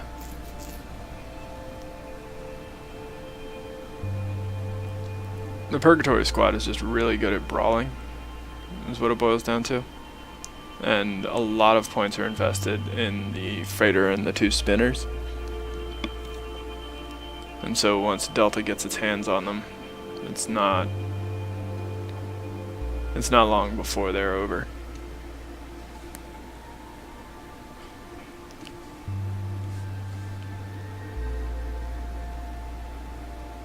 But Delta seems to be distracted, which is very good for Climhazzard.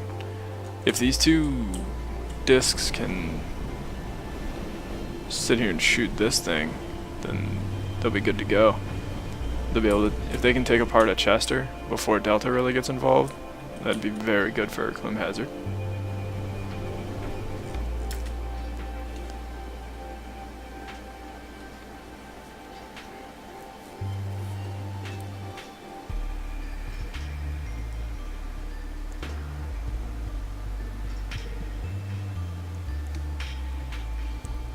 Yeah, and you can see Delta running off being an idiot. Meanwhile, one Chester is surrounded by the 2 spinners, and the other Chester is being occupied by the freighter. And I think that was a Chester going down. Yep. So now the spinners are moving in on the next Chester. Unless something drastic changes very quickly, I believe Climhazzard's going to have this match in the bag.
Looks like the second Chester's probably not too far away from being dead.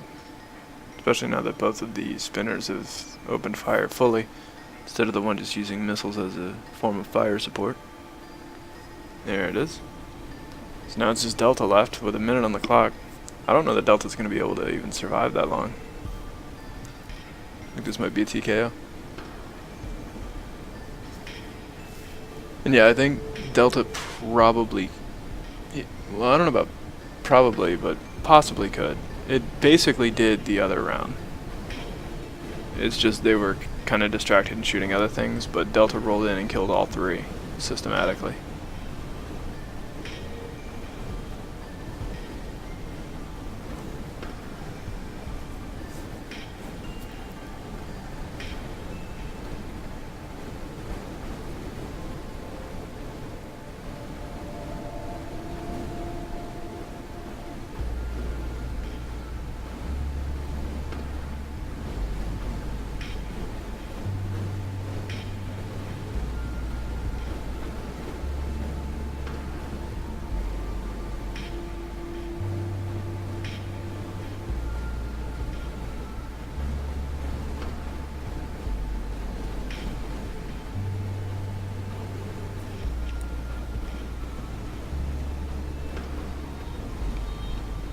Looks like Delta will end up surviving, but round 2, very much in favor of Climhazzard.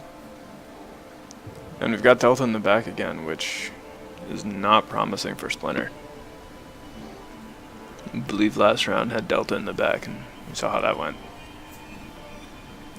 Delta kind of needs to be up front.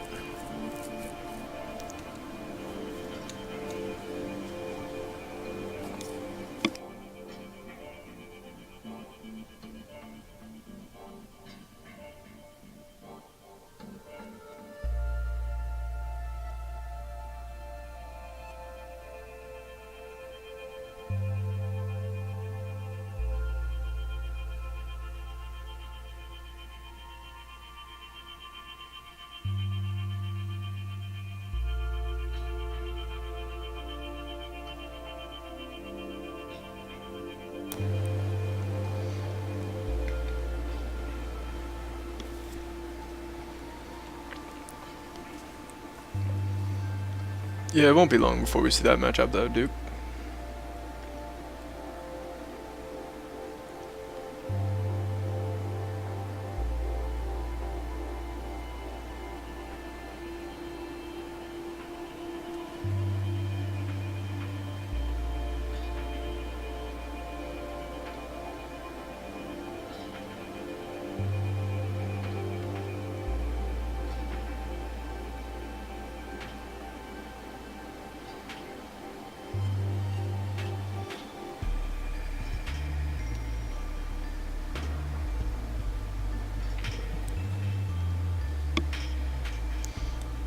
Quick, Duke, hide.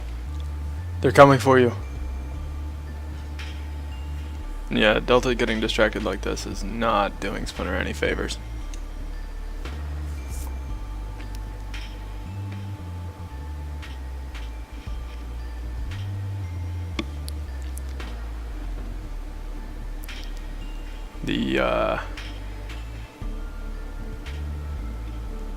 Delta really needs to be involved in the fight and not chasing things on the flanks. But it seems pretty hell-bent to be chasing things on the flanks.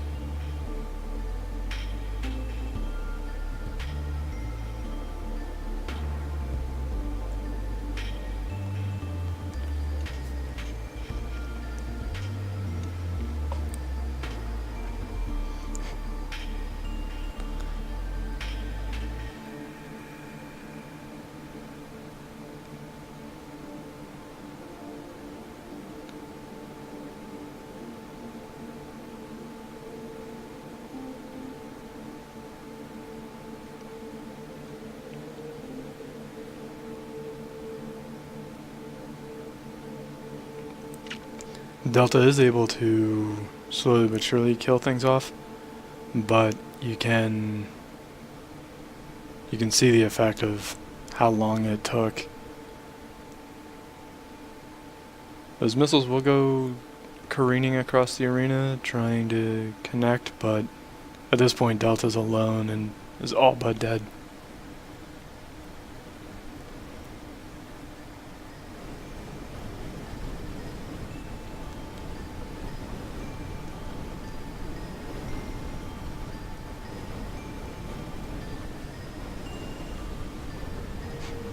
Can Delta kill everything in a minute?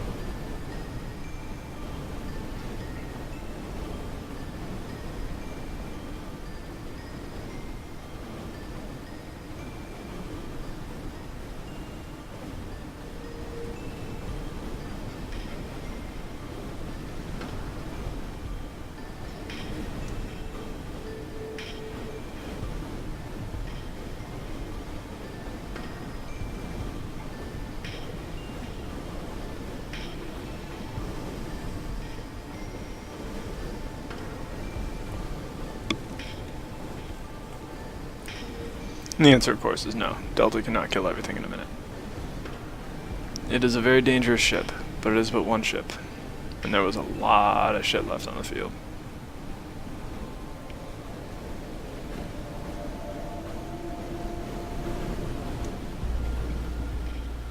And Climhazzard wins the match. So up next we have Dukeslayer against SNW 35. all range all the time showdown. Duke was pretty worried about how this match would turn out, and looking at it, I think he might have been rightfully worried. Round 1 is certainly not going in his favor. Seems SW35 is just too good at coating a field and projectiles for Duke's fleet to really stand too much of a chance.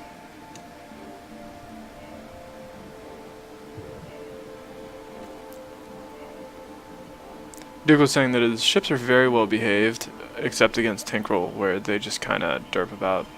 So Duke may have already known how this was gonna play out.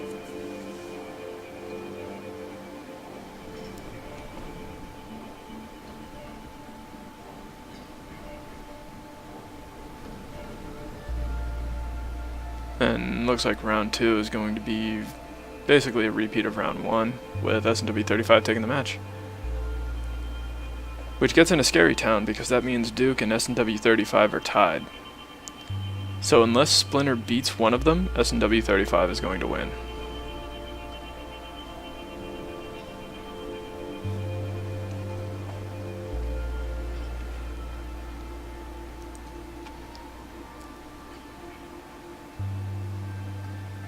So it looks like this tournament is going to come down to the last minute. If you still have nails, you should start eating them now.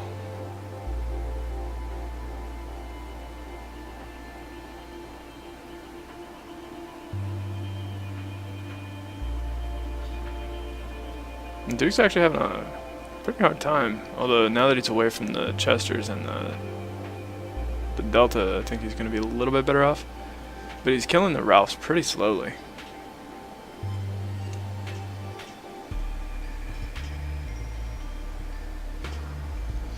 Thumbnails. I'm gonna go get breakfast after this. I'm excited. You guys excited? You guys excited about food?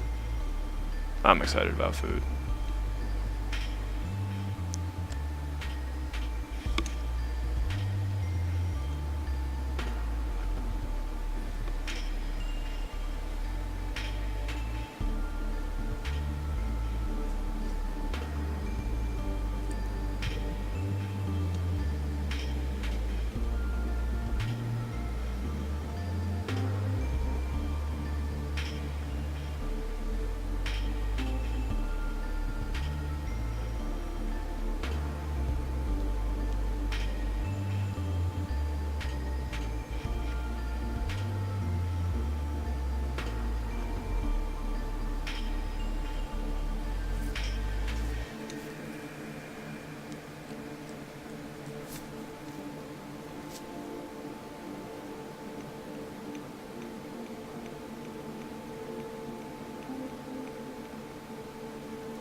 I do know one way you should refrain from testing that out, though, Duke. Yeah, there we go. Do not try to catch a falling airplane. That is probably not a good way to test whether or not you're Superman. The consequences of failure are pretty great.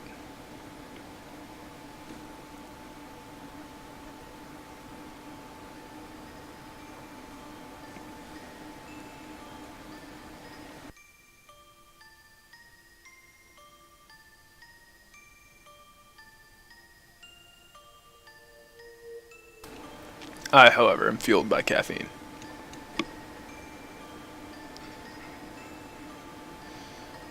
True, true. Just orbit the world a lot, and you'll reverse time, and then it's okay.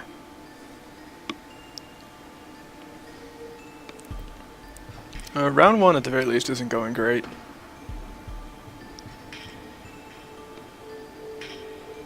I think those Ralphs are having their way with some of your ships, Duke, like this. Ralph doing his job, finally earning that paycheck.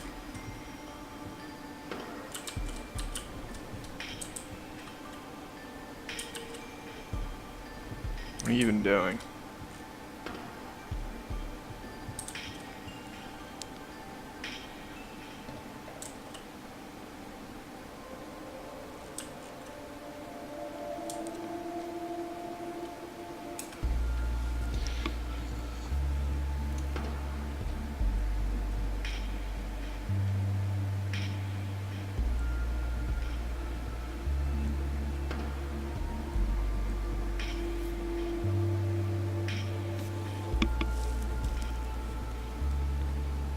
And Splinter takes round 1.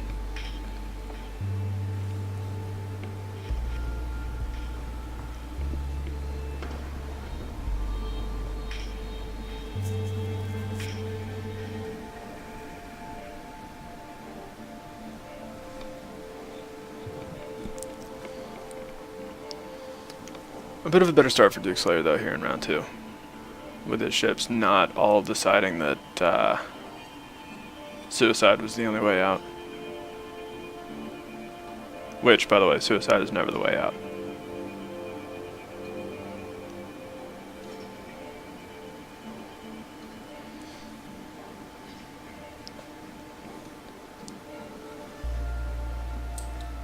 I don't know about light whips specifically, but Splinter did say that Ralph was designed to kill tank roll.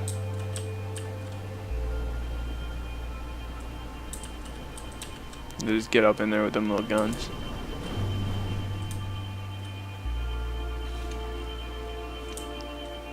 And if the shield goes down for just a second, it's the cannons all have splash damage, so they just cut everything apart really quickly.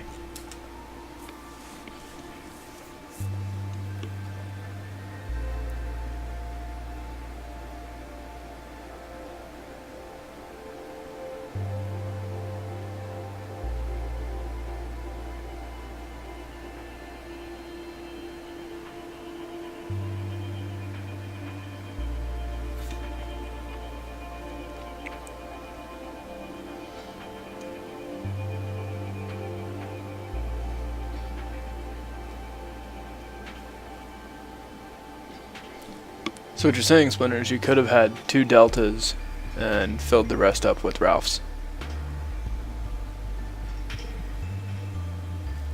Would have been like 26 or 27 Ralphs, somewhere around there.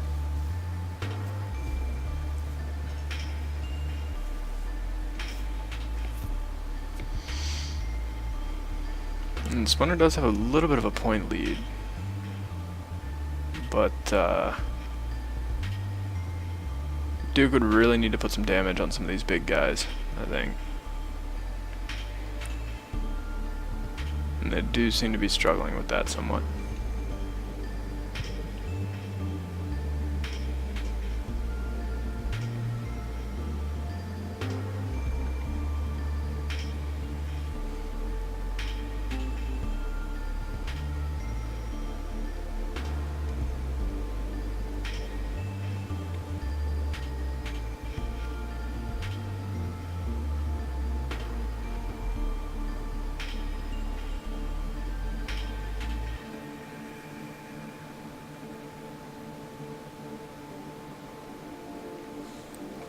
And yeah, that's...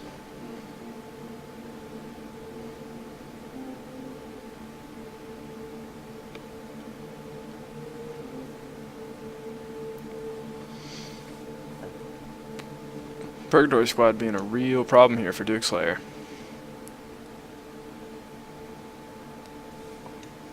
Splinter may have just stolen the championship away from Duke again and given it to S&W.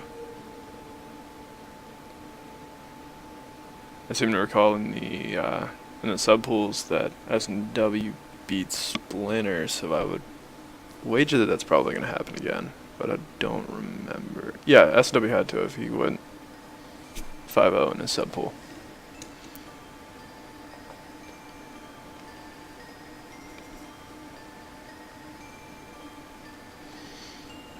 And Splinter takes the match. So now we've got S&W up against Splinter, so even if S&W loses this... Oh no, if S&W loses this, then Splinter will be tied for the lead, I'm pretty sure. Which would mean that Splinter would then have beaten both of the people tied with him.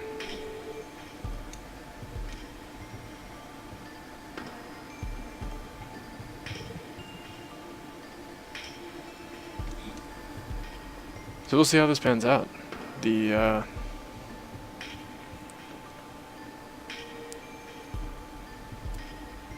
only thing I can say for certain is that Duke, unfortunately, cannot win cannot win the tournament. The only 2 people who can are Splinter and S&W, and they are hashing it out right now. With Splinter narrowly behind, that could turn out to be a problem. The Ralphs have a job to do, and they're not doing it very well.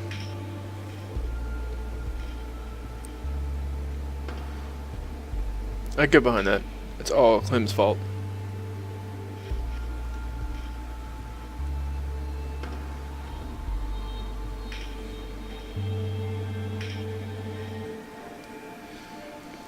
Yeah, the match is pretty close on points. S&W does seem to be struggling dealing with the Ralphs a bit.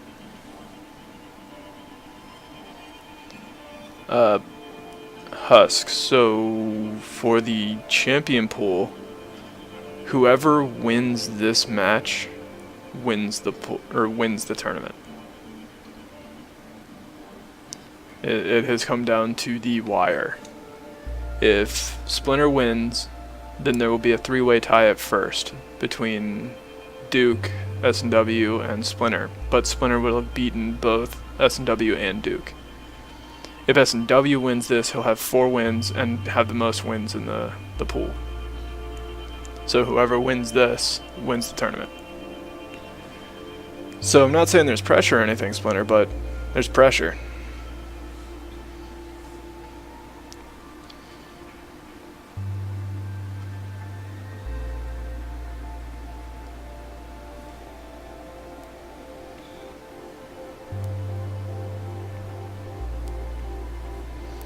And Splinter has built up a little bit of a point lead. Can he hold on to it for 45 seconds, though? That might be a whole other matter entirely. There's one more Ralph running around in the back.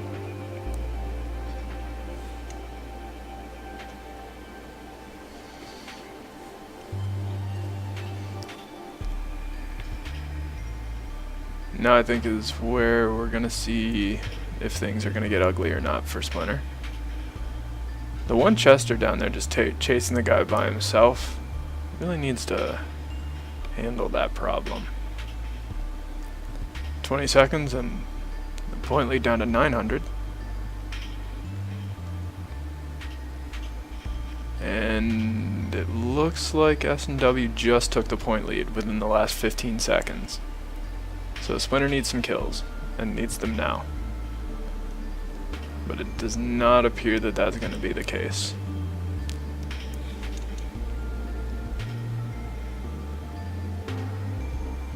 What on earth would make you think I was grinning when I said 45 seconds? Alright. But no, so now going into the next round. The last one was very close, but S&W did go 5-0 in his sub pool. He did climb back from about a 2,500 point deficit to win by about 1,500 points or so. So Splinter needs to build up a pretty big point lead, because once it comes time to just pick apart these big guys, S&W racks up a lot of points very quickly.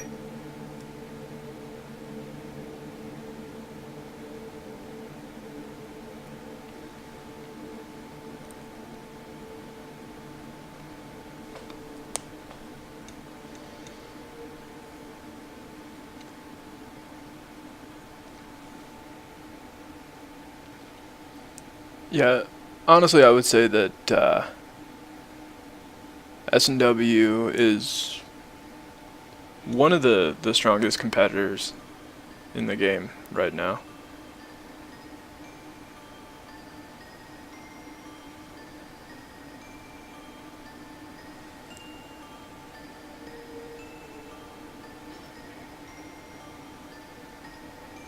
I know S&W's fleet hard countered swept a tournament. Like I think it went 5-0 in its sub pool and 5-0 in the champion pool. That was the one with the hyperstacked plasma cannons and on a big like slow spinner, and he had the torpedo ships for support fire.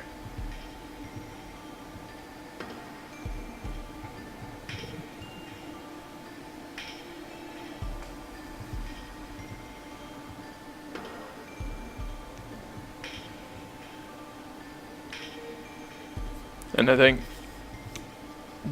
most, if not every time he's come out, I think he's made champion pool and then been a contender in the champion pool.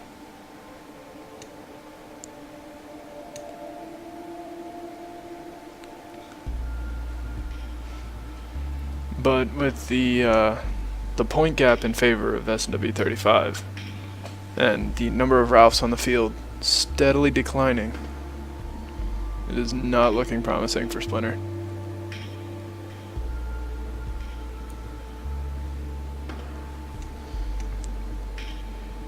Over half of S&W 35 ships are dead, but you can tell looking at the points that those weren't the valuable ones. He's lost 15 ships and only given up 6,000 or 6,500 points.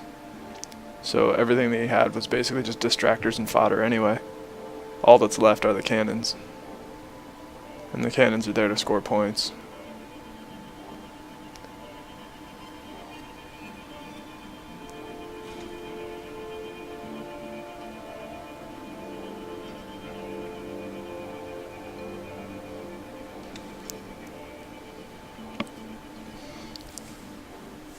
Duke, didn't you use the expression, if S&W steals another tournament out from under me, I'm going to be pissed?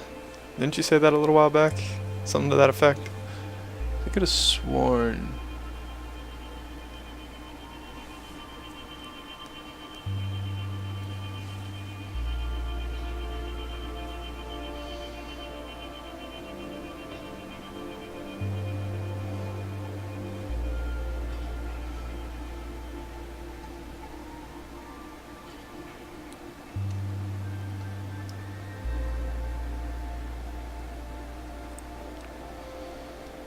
And the clock is dwindling, the ships are spindling, and it looks like S&W 35 is going to be dwindling. And so there it is, S&W 35 takes the match, gives him 4 wins, the lead in the champion pool, and so S&W 35 wins the tournament.